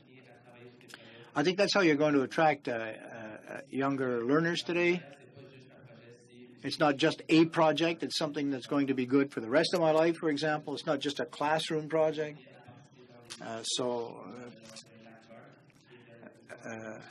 Leadership exercises, for example, Lankbark, I was invited to that. Those who are familiar with the program, of course, will know how good it is. We have student government at my school, and this was an excellent project, too, which will enable students. We also have to enable teachers, give them the tools that they need from a cultural perspective, if you will. And I'm here today thanks to a sponsor, a mentor, who brought a lot to our school. So I want to thank her in any case. Thank you. Your head is spinning, you're in the right room. But you have an hour and 15 minutes to unspin in the Let's Negotiate section. So let's enjoy the break. Come back. You'll have group work. Jeannie and I will move around the room. Fantastic panel from afar and here, all 15 of you. Thank you. On vit dans une société où l'information abonde et puis où les connaissances se développent à un rythme qui est effréné.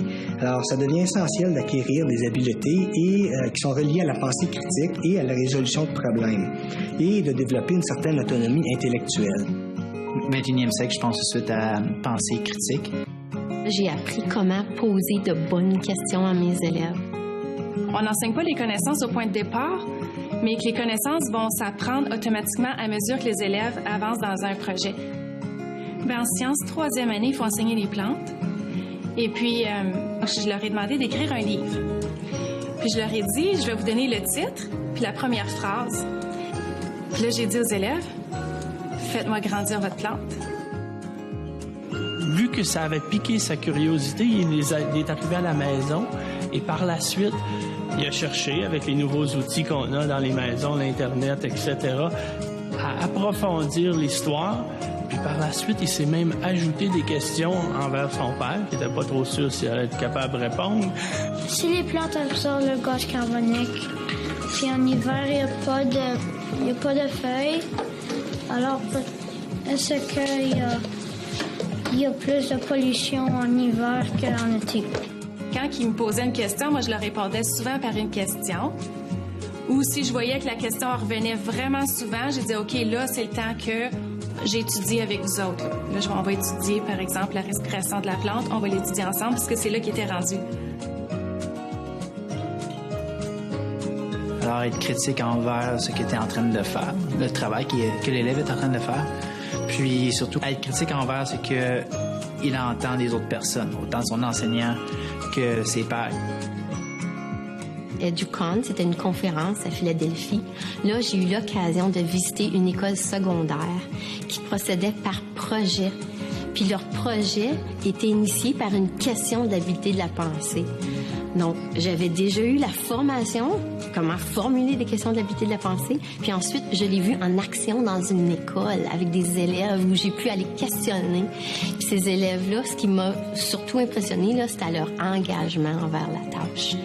Puis là, je me suis dit, quand je suis revenue en classe, là, je me dis, ben là, il faut que je change quelque chose dans mon enseignement parce que c'est ça que je veux. C'est ça, je veux un engagement comme ça de la part de mes élèves, mais au primaire, là, en 5e année. Puis je sais que c'est possible de le faire. Il s'agit de bien formuler mes questions.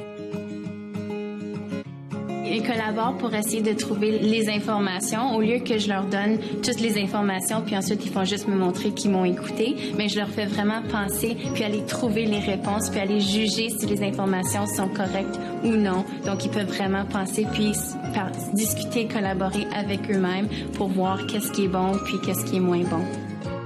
Puis il y a 6 équipes, puis c'est toutes des différentes stations pour faire un souper médiéval. Donc, en études sociales, en 4e année, on voit les temps médiévaux.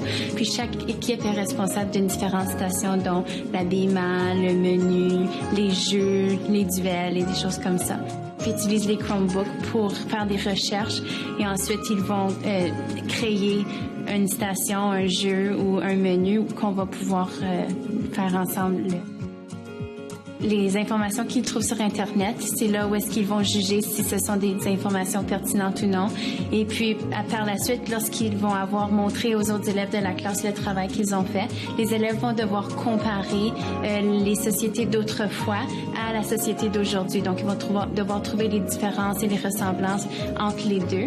Puis, par la suite, à la fin du projet, lorsqu'ils ont fini, puis qu'on a fini le souper, ils vont devoir faire une critique. Donc, évaluer qu'est-ce qui a bien été, qu'est-ce qui a moins bien été, les qualités, les défauts du souper. Donc, donner leur pensée critique à travers ça.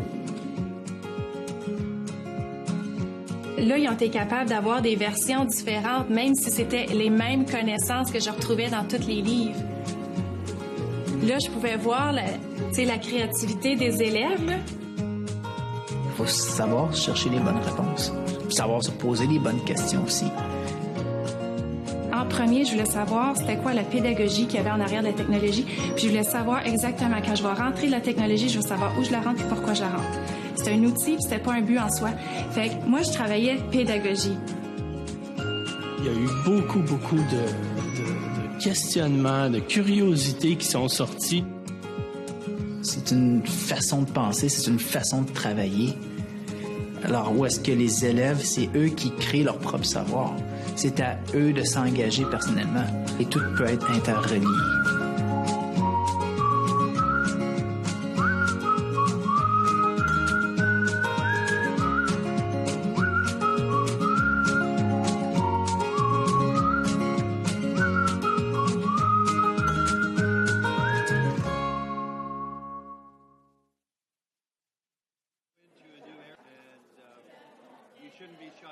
Pursuing specificity. What are the behaviors? What are the different? But you can, because you can still be, you can still allow lots of things to happen, but you have to know what they are. So I think getting at the specificity, I think that was the theme, but no more general talk, transformational. What are we talking about here on the ground? Good. I like that. Yeah. Anything else? Well, we're just to get to know each other first and know which, like, we're principals and she's like psychologist for the school board. So to know what our intention here today and how we can bring it back to our workplace. And you're all from this district? Yes, we are. Yes. Good. All right. Merci. Have a good talk.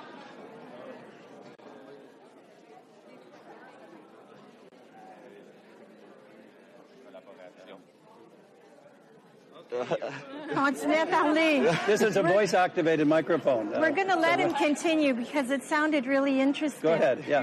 Donc, comme je disais, on se dirige vers une communauté de collaborateurs en salle de classe, donc beaucoup plus bruyant. Je pense on sera plus dans des randonnions, on va être vraiment dans des regroupements d'élèves. Ce que j'ai aimé de ce qu'un des panélistes a ajouté, c'est que c'est plus juste lancer pour que l'enseignante soit, j'ai déjà mentionné, co-apprenant, mais aussi qu'il soit impliqué dans l'apprentissage, pas juste be implied in the implicated in the teaching itself.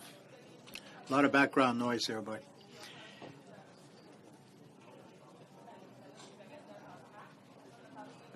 well, a community of thinkers and our students. The students will be feel free to ask questions, to react and respond to what others are saying, and well, to learn. In other words,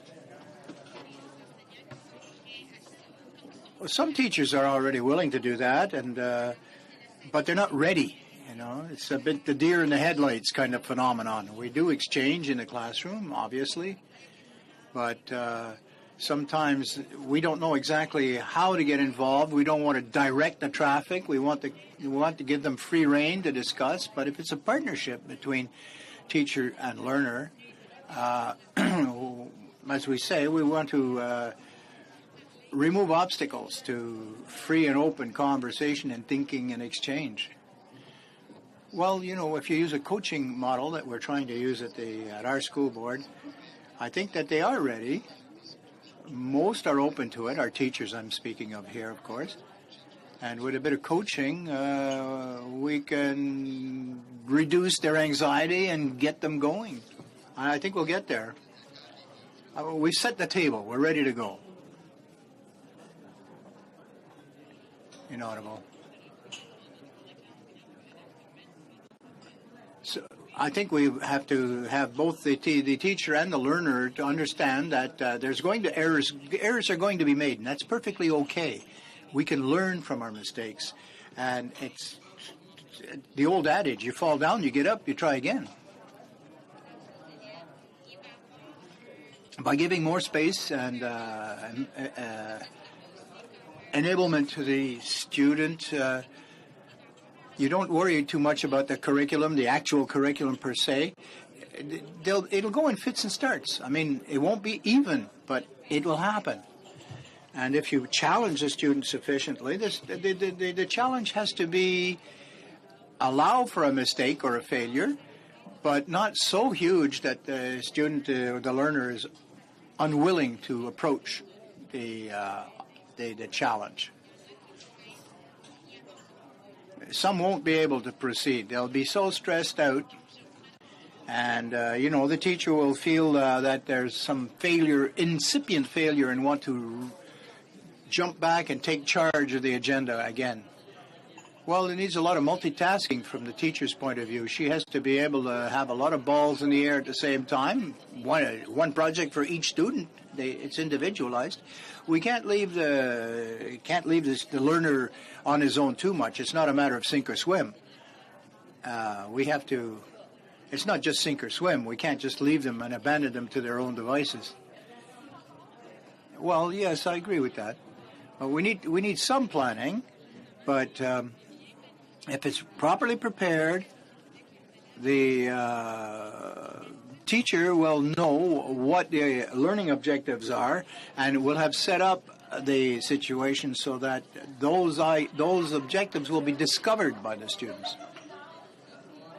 But participating with the student, a lot of people think that's give them enough rope and let them do as they wish, but that's not the point. We're keeping our hand on the tiller here, you know. But we want to liberate the creative spirit, the innovative spirit of the learner. Coming through is there's two sides of it. One is urging people to take the risk to do new things. So that's one thing. And what I like about it, I like the phrase that I sort of popped in my head, which specificity without imposition. So you want people to be specific, but you're not going to impose on them. That's the one. But the second thing, and I'll probably say it later too, is that it's easier said than done, right? Oh yeah, we should take risk. You can say that everybody agrees. And then when it gets down to doing something like that, you don't have the confidence, or maybe the atmosphere isn't right. So it's a tough change, a tough cultural change. Even when there's agreement, it's a tough cultural change. But I'd love to see this board today push, now that you've opened it up today, really start pushing on this theme, operationalizing your main fields of action. Yeah. Absolutely. Yeah. So good. Good luck. Merci à la table. Très intéressant vos conversations.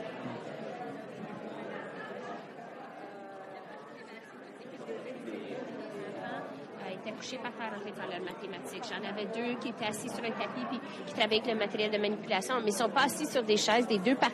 No, but they're not sitting down on chairs. They're comfortable, physically comfortable in their learning context. Anything to add here? Please, if you'd like to use the microphone and address the microphone, it might be easier to capture the message. well, what I could say initially, the environment as I see it,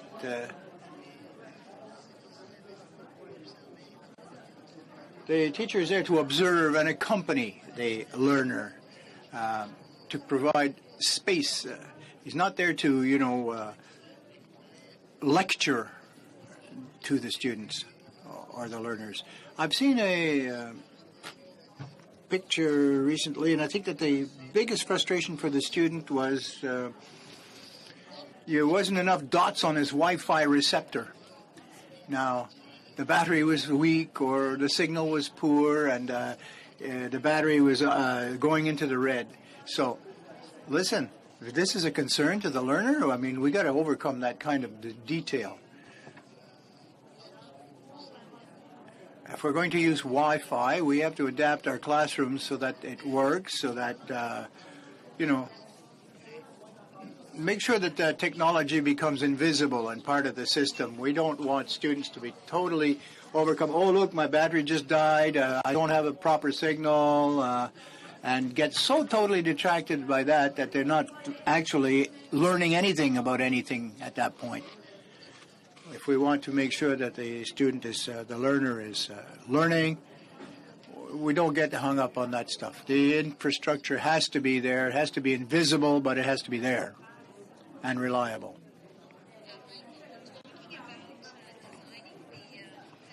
Environments and learning environments. Did you have any comments for the table?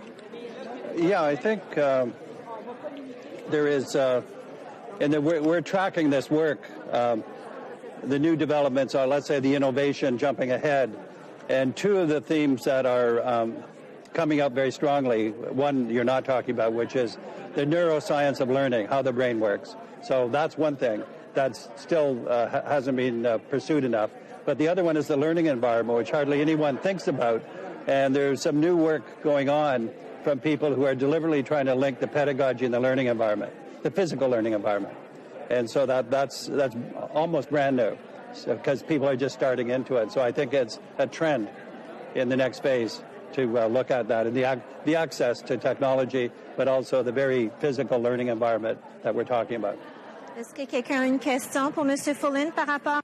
Are there any questions for Dr. Follin on any of these issues?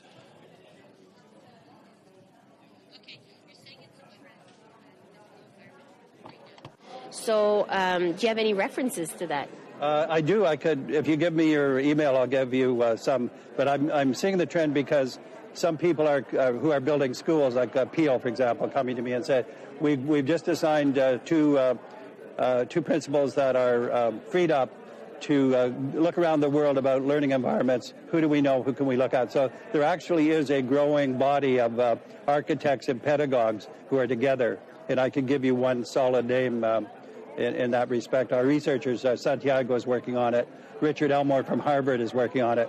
And there's a particular group whose name I don't know off the top of my head, but if you give a... I will, because I am going to open a new school. Okay. And those are all, my hamster's rolling on how I can make the physical space more... So send me an email, mfullin@me.com. Okay. mfullin, all one word, @me.com. Perfect. And I'll do by it. the way, Mr. Follin, this is Marie-France Paquette, who's just received Outstanding Principal Award. You were in Toronto then? Yes, I was. Yeah, I had to be in California, so I couldn't join you. We're very proud of her. One of my team members was there, Mary Jean Gallagher. Yes, I met her at the... Yeah, that's me. And Mr.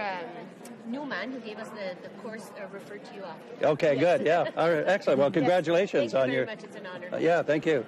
Good. Merci. Okay. Merci à vous. Okay. Yeah, yeah. Ah, OK. Je comprends ce qu'il veut dire.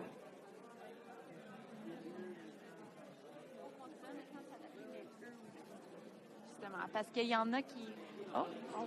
Il y en a qui sont pas habitués aussi à être déséquilibrés comme ça.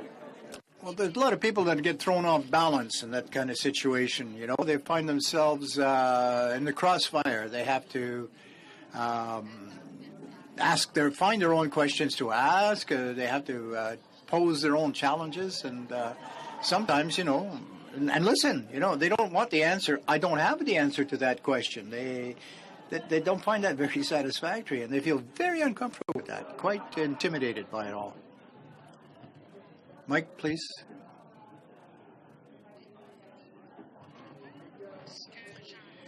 Well, what I gather, what I hear, unfortunately, like the individual who's talking about the computers, that's not new. I've been in teaching for 30 years, and, you know, I'm just a rank and file teacher, and I want my students to, you know, have a good experience. And I find that we've been talking a lot but not doing much over the last 30 years. What I find interesting is that our school board has decided to adopt a systemic approach to this situation. A systemic approach. We've always encouraged individual students or learners, you know, the bright one in a class or the interested one in a class. We've groomed them and coached them in particular or mentored them. But if we can do this systematically for all students, then I think we're on the right track. And I think that's going to help us get ahead if we can try to do that. You know, it's not spontaneous or random. It's systematized, and it works for everyone. As you said that some of this work has been going on for a long time. Now the board has decided to be more systemic. So the question, you didn't ask this, but I'm going to put words in your mouth. The question is, well, is it just talk, or are we actually going to do it? Is it because it look good on the PowerPoints and that you can talk about it, but the actual doing of it, as I said before, even people want to do it, it's hard to do it, let alone people who are more reluctant. So I think the challenge, and it's a great challenge I want to pick up at the end, is how this board could become a leader in actually doing it. I think you'd have to do it internally, but you'd also have to, what I call, go outside in order to go inside. You know, be part of a wider network, because then you get the stimulation and you get the responsibility. We used to talk about the sustainability of change. Which? The sustainability of change. Yeah, that's right. How there's some change, and then you would study some schools and it would peter out, usually because some key people would leave. Yeah. I studied your books. Oh, good, yeah. Part of the answer to the sustainability of change is leaders who see their role as developing other leaders. Because I just wrote another book on leadership where it's called indelible leadership.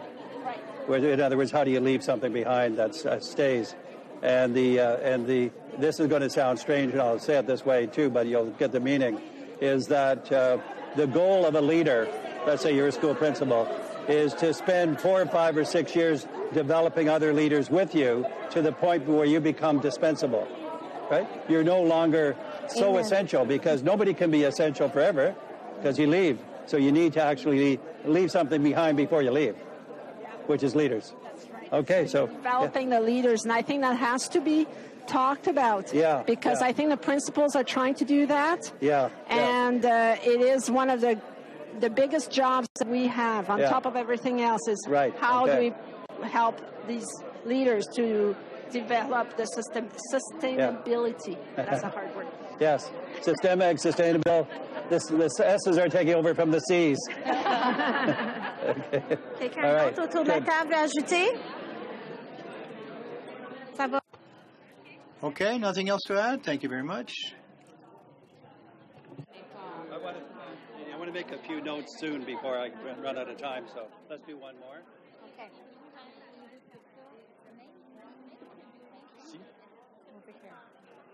On parle de bourse, on parle de... On continue à parler. On parle de bourse. We're talking about, at this table, we're talking about loans, bursaries, scholarships, what we're doing now. You know, that's happening currently in Ontario here with tuition fees and such. We want to be able to open up the system. So how are we going to manage the learning experience of the learners? How are we going to establish bridge to university, to higher learning, to post-secondary? Because elementary school or primary to secondary, okay, or if you want to split it in middle high and high school, but we're there. But at a certain point, the universities will not have a choice. They're going to have to change their models as well, because that's the resource that we're sending as input to the universities or colleges. Well, I would think that in an ideal world, maybe we've got the cart before the horse, but the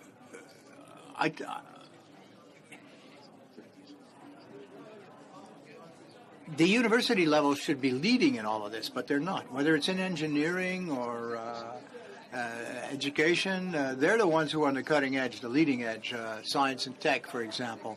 But that's not it. We're trying to indicate in our primary and secondary levels how the system should work. But in an ideal world, it should come the other way. I was Dean of Education at the University of Toronto, actually for 15 years, 1988 to 2003, two different parts of it. I want to say two things about the university. One is negative, one is positive. The negative thing is the pace at which the universities change their cultures is about 1,000 years. In other words, they're slow. And so when we started our reform in 2004 with Premier Dalton McGuinty, we said we're not going to pour a lot of money into teacher education because it's okay in one way, and another way it's going to be too long. So why don't we build where they're going, the schools, and in induction. So I think one of the things we've done, I'm going to call it a strategy, is to build the capacity at the school and the district level that will put pressure on the universities to be more of a partner. That actually is our strategy, if I had named it. That's one thing. But the second thing is we do look to universities for research and ideas. So so what I'm saying is you can't look to them to be models of teacher education necessarily, but you can look for them to be models of innovation and research. And so, right? So you can pick and choose. Yeah. So that's a great discussion you're having. Good. Okay. Merci à vous. Merci, Monsieur Michael. Okay. Fullen. Alors, pour les gens qui nous écoutent en ligne, on va laisser les gens continuer. For those who are listening to us online, we're going to allow the discussions to unfold here at the tables, and we'll come back in a few moments. We are going to let everyone continue their conversations, and we'll be back after a few short moments. Thank you.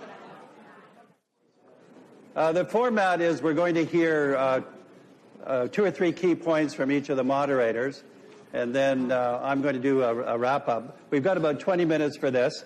The good part about it is that they have been systematically taking notes, so what will be fed in for the conference will be really complete. And I think that's, so we will capture everything that they've been able to record. But in the meantime, we want some highlights. And so we will go first to Guy, and you're going to tell us what your group, the highlights of what your group came up with. Bonjour. Bonjour. Yes, hello. Well, we dealt with the first question, which is as follows. How can our technology allow us to amplify, accelerate, and deepen student learning? What importance should be attributed to the integration of technology in teaching? What would be the most effective means to ensure effective integration of technology so that it is more invisible, more fluid? We had a lot of interesting ideas at our table, and I'd like to go through a few of the key issues only, and then I'll come back to the convergent ideas, because we negotiated, well, we come to some agreement on the major points in any case. So, in order to ensure some equilibrium, the fine line balance, if you will, the golden mean between technology and the thrust, the intent of pedagogy. The use of technology in recent times has been used more or less as a reward in our school. So you did well, so we're going to reward you with some access to some of these tools, I guess. But now we've got to integrate this with our common everyday work processes. One of our lead teachers in one of our schools was saying that she uses technology in a slightly different way to acquire experience. Initially, she was using it quite a lot, and then she sort of withdrew for a little while. She withdrew the technology for a little while, but using it much more in a much more targeted and appropriate kind of way. So I found that very interesting. Now, seize any opportunity, a teaching moment, a teaching learning moment, optimize it. And another participant was saying that technology is all fine and good, but at the end of the teaching module, perhaps a word on how technology was subservient to the learning process. It was a tool. I thought that was a pretty interesting observation. Now, the major ideas or concepts that flowed from our discussion, some of the convergent ideas, that we always have to reflect on the ultimate consequences. You know, we have to go upstream, but we also have to go downstream, see what it might be. Technology could, in fact, be a distraction to the learner. It might lead the learner to isolate themselves rather, one-on-one with the gadget, rather than collectivize. And I noted also that in education, we're used to change in a way, but we expect change. But we're like everybody else. It's very hard to actually do change. There's always a pushback. I think that recaps the conversation of our table. Thank you. Anyway, that was good. Lucille. Merci. Yep. Alors, vive la technologie. Long live technology. Thanks for the mic. We were at table 15, and we had question number 6.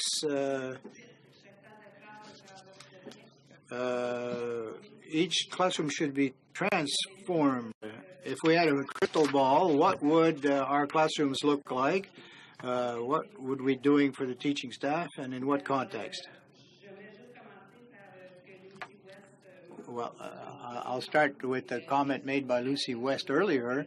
Is the world ready for this? And I would ask us, the school board itself, are you ready for this? We began from the position that this was 2018 and not 2050, for example. So 2018, it's 2 years from now. So what we have to do is be smart.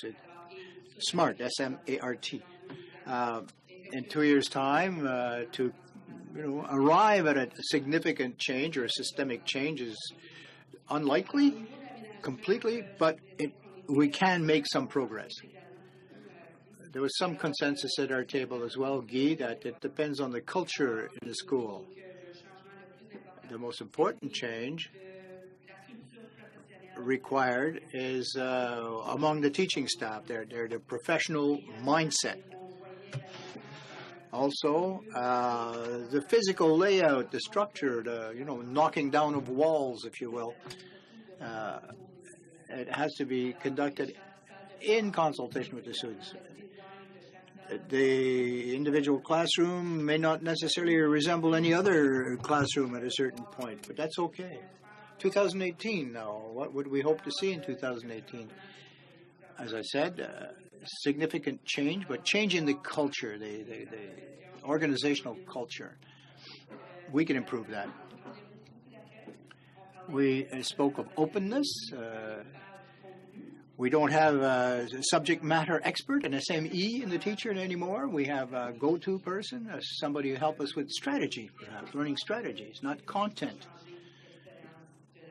That is the individual who can help contextualize the learning experience. We want active change agents, and the key word here is active. It has to be internal. It has to be self-motivated change with authentic tasks. Each classroom can create those projects or tasks, if you will, but based on perhaps suggestions made by the students and their likes, their needs, their wants. One of our colleagues was saying that each time I look at this, teaching staff, classroom layout, learning tasks, even the school board itself, we have to get a move on. And it has to be done together. Cooperation, full partnerships, and everyone has to be a participant.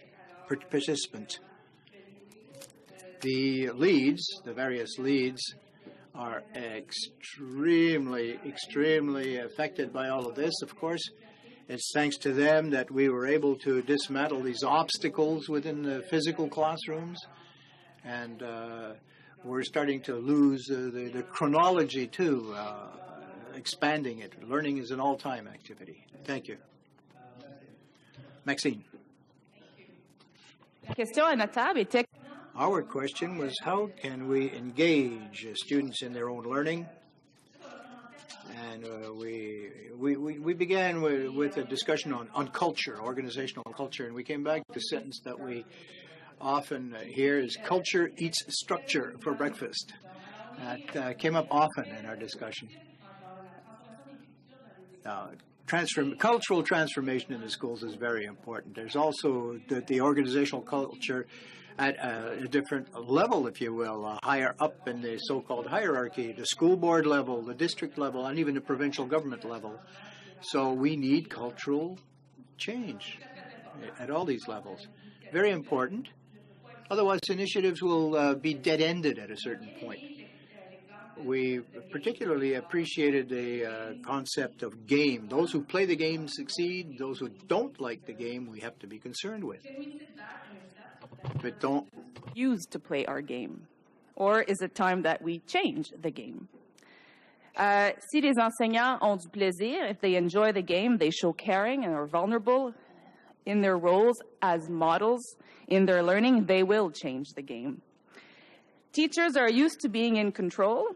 We must change this perception. Being in control does not look like what it once did. Being in control can and must look like kids who feel comfortable in questioning a statement, teachers comfortable in leaving their planned lesson to help a class carry a question all the way to resolution. Évidemment, un changement au niveau... Obviously, a change at the school level, at the staff level. We have to be open to change, open to risk, raise our tolerance level, risk tolerance level. We all have students at our tables, and or we are parents in many cases. And why do we see within the cycle of school that a student will be doing the same project 2-3 times? That has to change. That has to change. The mindset has to be shared by all participants in the school, not just the teaching staff.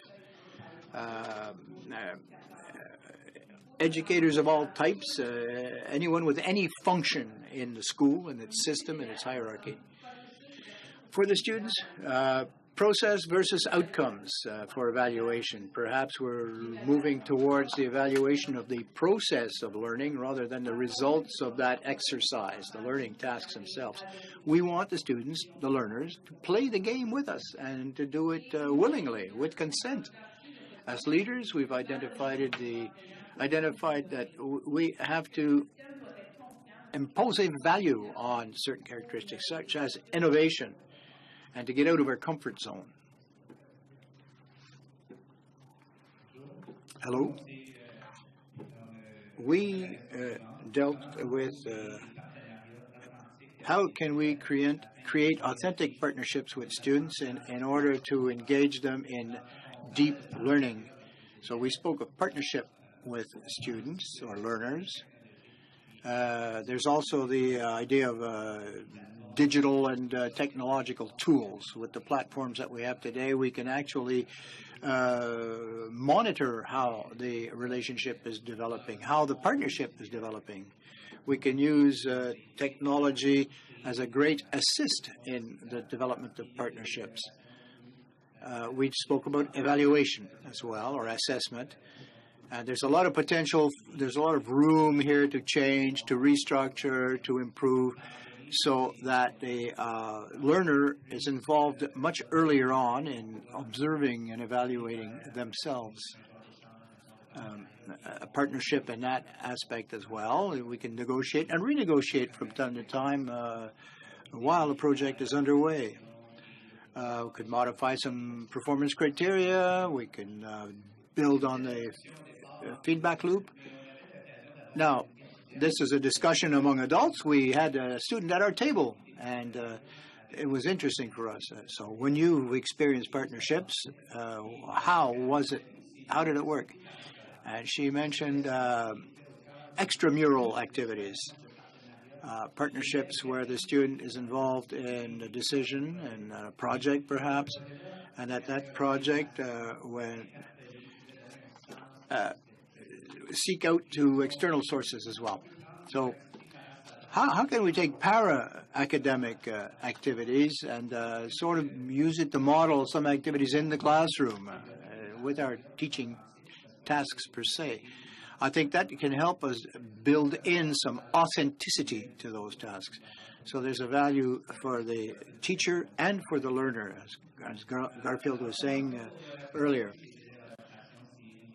How do we have the learner recognize what impassions them, what their objectives might be? How do we help identify the goal with them, not for them, but with them? Well, I think it's in collaborating and in discussing and in negotiating and in establishing the partnership that we'll do that. But the student said she'd won a prize very early on for her involvement, but she didn't know what involvement meant at the time.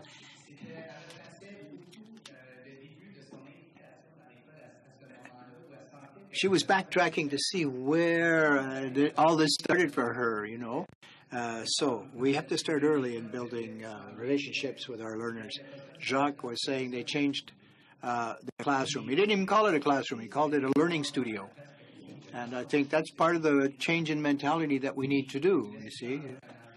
The entrepreneurial spirit was very present in all of that. And I think that meets with the idea that if we want authentic partnerships with our learners, we have to rethink how we define the space, the learning space. So agency, which is not particularly as well received as a concept in French language as it is in English, but we understand what it means. The learner has a value, recognizes that value, is valued, and has a role, a contribution to make to the learning experience and to society as a whole, of course. It's amazing with given the complexity of the morning. Stay where you are. I'll just be 10 minutes if you don't mind. Just relax. Let's thank the moderators, though, while we turn.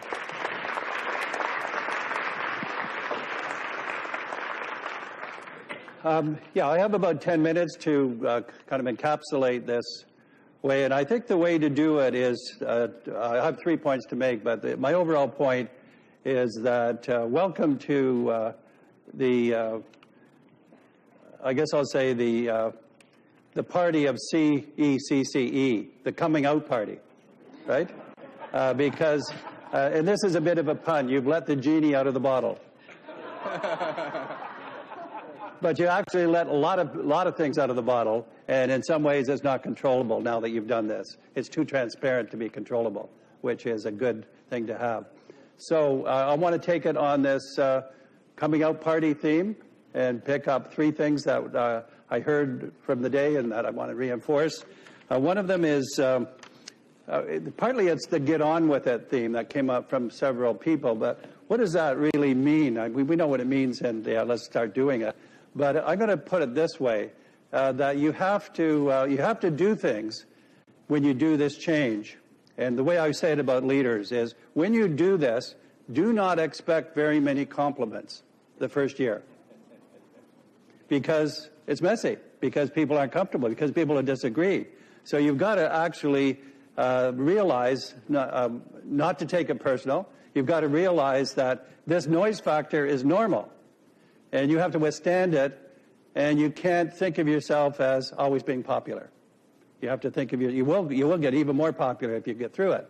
But Winston Churchill said, if you find yourself going through hell, keep going, he said. So that's a bit of my advice for that.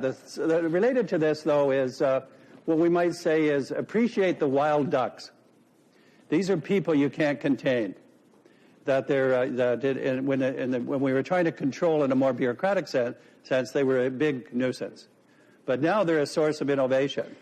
And in some ways you want to, there's a film that Davis Guggenheim did that we saw last week. It's called Taming the Wild Ducks. And it really basically is that when you tame a wild duck, it no longer can be wild. And so you don't want to tame them.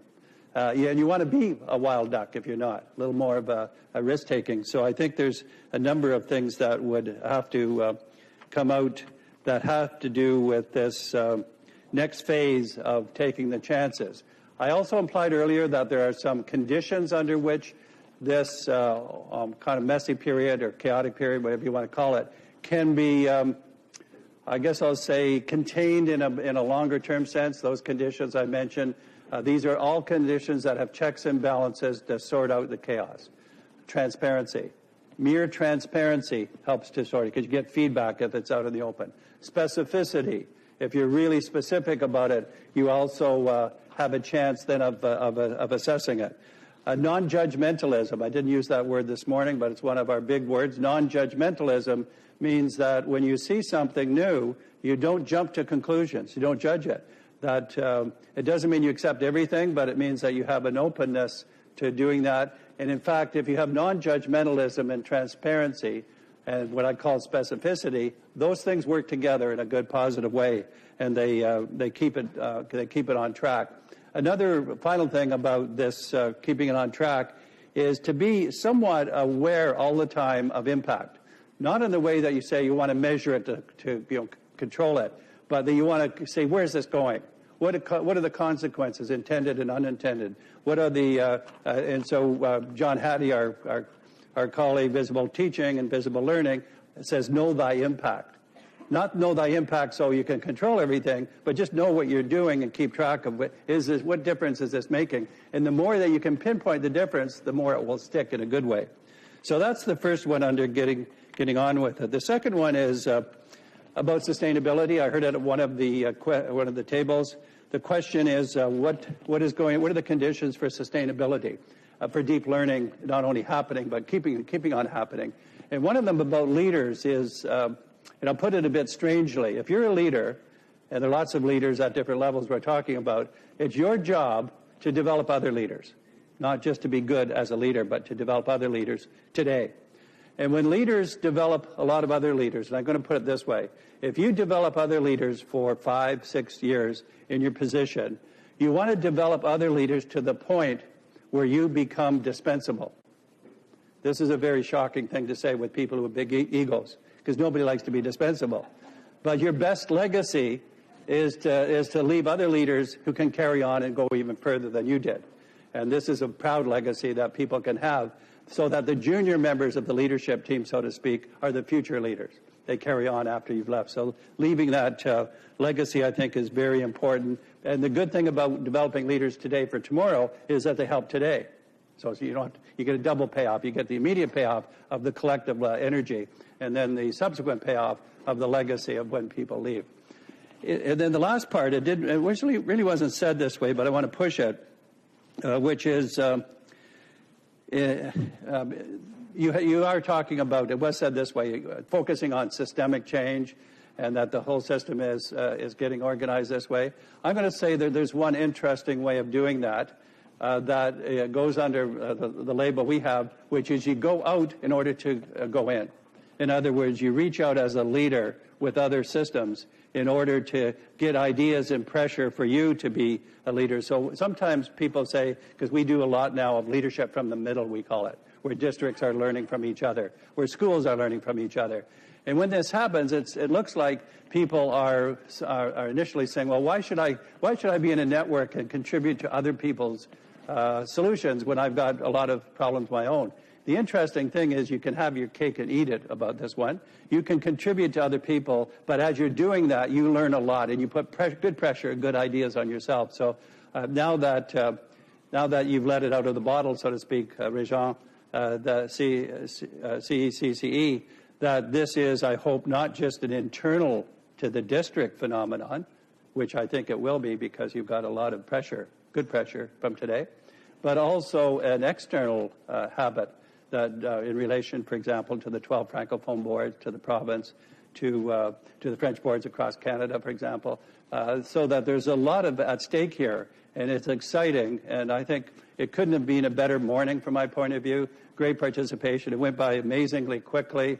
There was widespread participation, great input from the panel, a good moderator. So a very big success for starters, but it's only a start. And I look forward to being part of what happens after today. Thank you very much.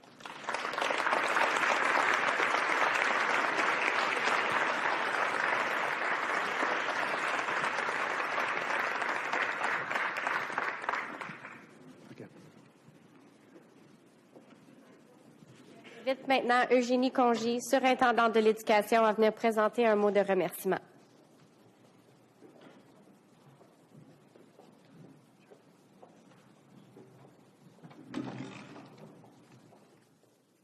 Merci, Melissa. Thank you, Melissa. Can you hear me?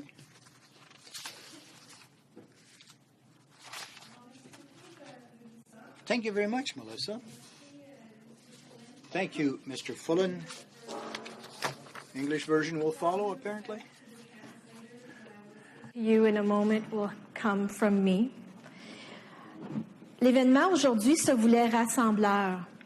Today, we wanted to gather people together, a forum for discussion of ideas, and I think that it's been an absolute, unqualified success. So I think you deserve a round of applause for yourselves.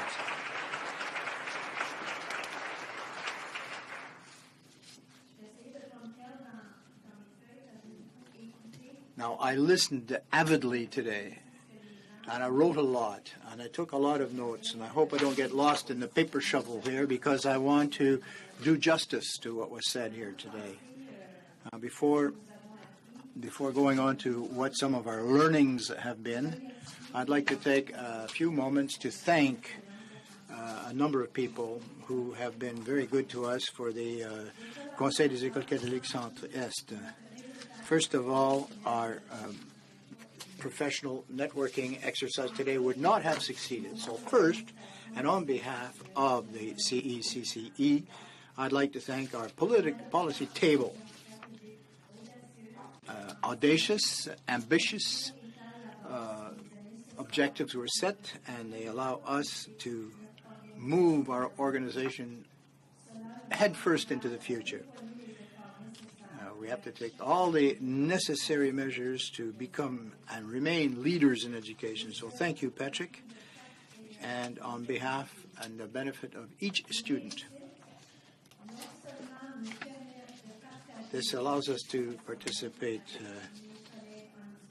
not only with our other partners in education, but it also makes us accountable to all our counterparts who work alongside with us in assuring the success of each and every student. So thank you. I see Mr. Maillage from our policy table, Madame Lacombe. Thank you very much for your participation and your being here today. Now, from the administration point of view, we have to have solid administrative structures. So thank you to the Director of Education, Mr. Régent Sirois. Your support is tangible. We can feel it all the way down the line. You've had the courage and the enthusiasm to support our appetite for discovery and progress. Thank you, Mr. Sirois. There's also the visionary leadership of Mr. Vernois. Now, the outgoing CECCE director, he ensured that before leaving that our vision would be well and firmly entrenched. We also would like to thank you for all the work that was done on the student exit profile. A nod of the hat also to the management committee. Our discussions and courageous discussions have allowed us to maintain a focus on transformation of the learning experience, which remains a priority for years to come. The student is always at the center of our concerns. Thank you for your cooperation, your collaboration, and your contributions to this end. Over the years, a lateral partnership has grown.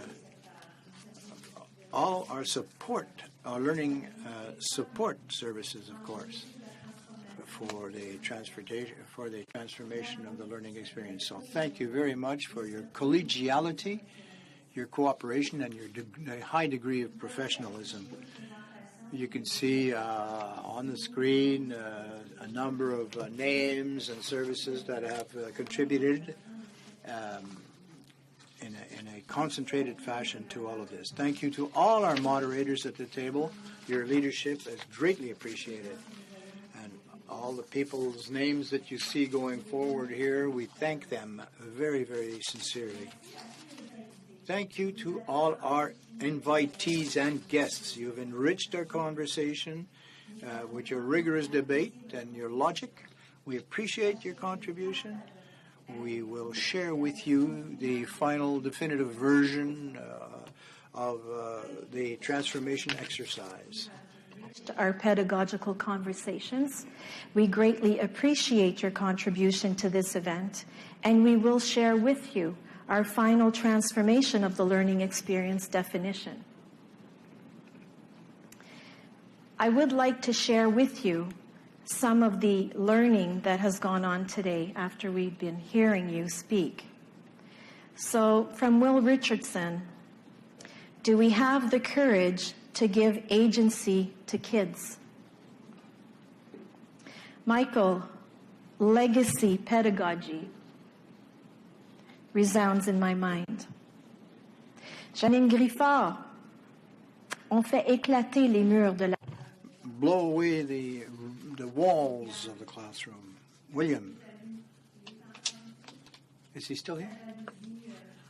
He's saying he's envious. Well, your envy will be contagious, and thank you very much. Jacques Poole. Important that students or learners find their passion in the schools and transmit it through to society. Pascal. We can do this, Dr. Didi. We're confident. Peter Skillen, need to dig about teacher empowerment. So we will dig into this further. Thank you, Peter. Lucy West, without imagination, need I say more? On doit vraiment nourrir l'imagination de tous nos experts et tous les professionnels. We have to use the imagination of all in the system. And Lucy West... always will be. Sylvia Martinez, the world can help schools transform, embracing the chaos. Messiness is uncomfortable. We have to try things and make mistakes. Merci, Madame Martinez. Brenda Sherry, trust.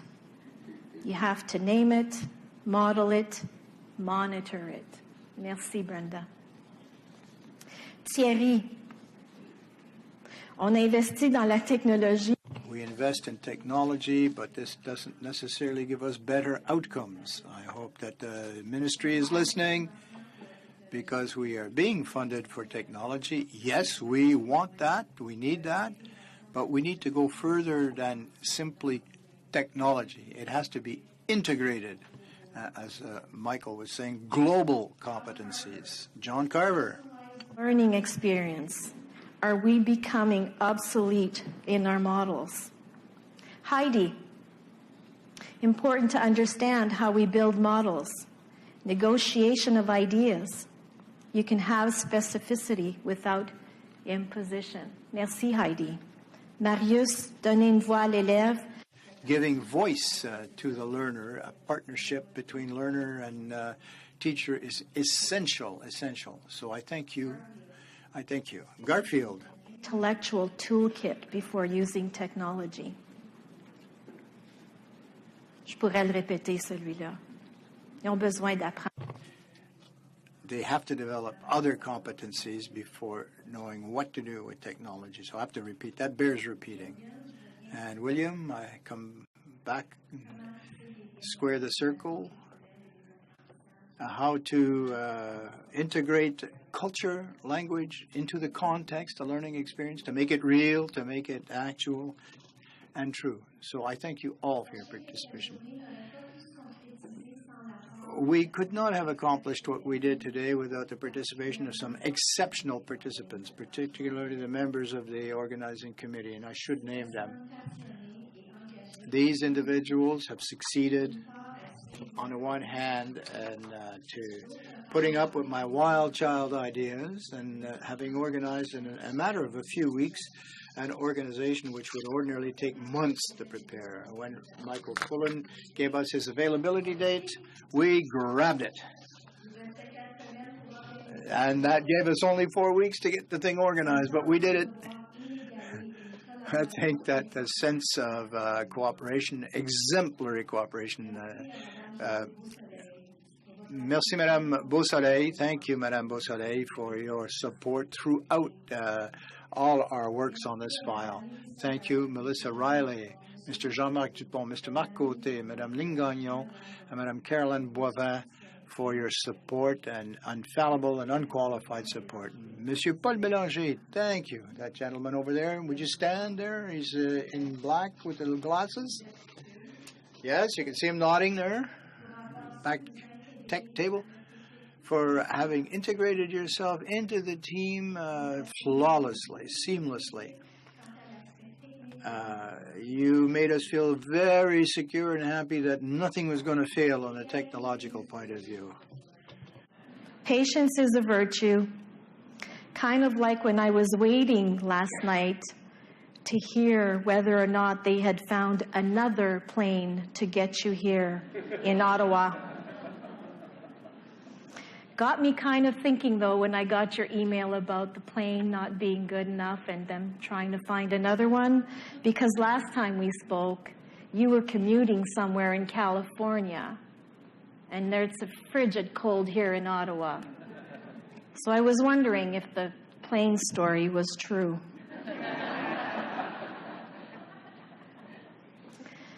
Avant de remercier M. Fullen, nous devons... And before thanking Mr. Fullen, we have to recognize the role played on this transformation of the learning experience. The direction, the administration of various schools, those who participated in pilot projects, the teaching staff who are involved, the leads, you have exercised the greatest influence on the learning experience for the student. You are pushing as much as you can to provide those opportunities. So we offer you our thanks and congratulations. A nice round warm of applause for that group.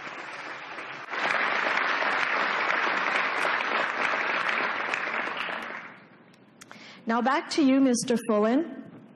Thank you so very much for generously accepting to chair the panel today. You have a well-established reputation in education, and we are truly privileged to have had the opportunity to collaborate with you for today's event. You have enabled us all to converse courageously and to find deeper meaning to the transformation of the learning experience. The thank yous for you will not only come from me, they will come from all of us. We will be sending you the room's gratitude in its entirety, but please allow me to read a few of them for you. During the day, people have been writing thank yous for you. De la part de Suzanne, merci de nous permettre d'entendre. Thank you for allowing us to learn the key messages. how to learn the right mindset, how to participate directly with our students. All in this together. Joanne Bégin, merci beaucoup. Joanne Bégin, thank you very much for coming. Thank you for your comments, which are an inspiration and allow us to carry on the conversation in your absence. The hamsters are very busy on table 12. Chantal Kezebac.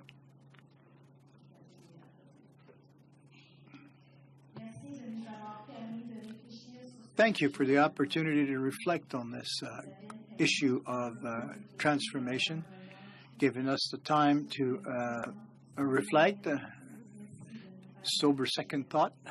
Thank you for the opportunity. Savannah Jones, thank you, Michael, for the opportunity to come together to see how we can transform the world of education. And Madame Gagné, thank you for the time that you've given us, Michael. We've been very privileged to have you among us. Marie-Diane Dallaire, Mr. Fullen. Just as interesting to hear and to meet as to read and to understand and to savor. And on and on and on it goes.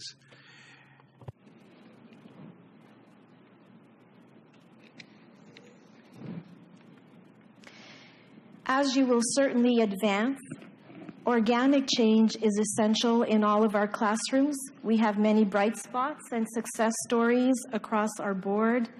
It's now time to get out of the messiness and scale it to the system. Not an easy task, but we are very optimistic. Thank you for your contribution in this respect and for bringing forth the many relevant and valuable suggestions from the panelists. Relevance and empathy is much needed in student learning.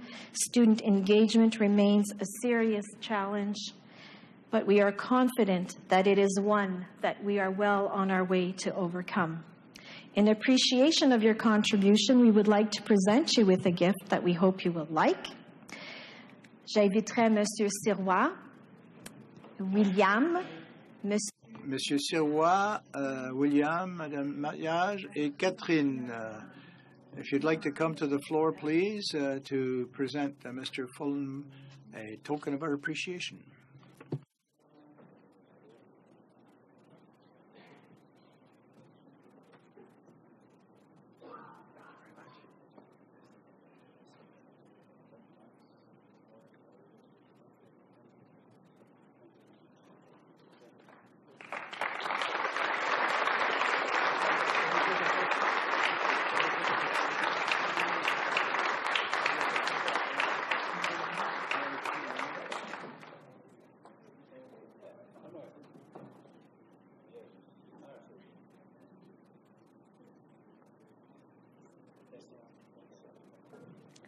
And so, Michael, you do need to open it in front of everyone.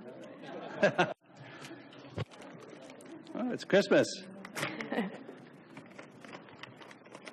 Oh, excellent. Oh, yeah.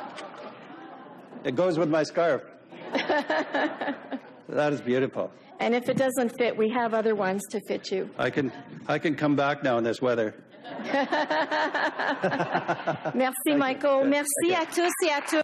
Thank you, Michael, and thank you all participants, both here and in cyberspace. Thank you, thank you. Now, the formal part of the agenda is done. We've prepared a meal here. We have the room for the rest of the afternoon. Take advantage of the situation, network, get to know your other partners in education, and have a good afternoon. Thank you.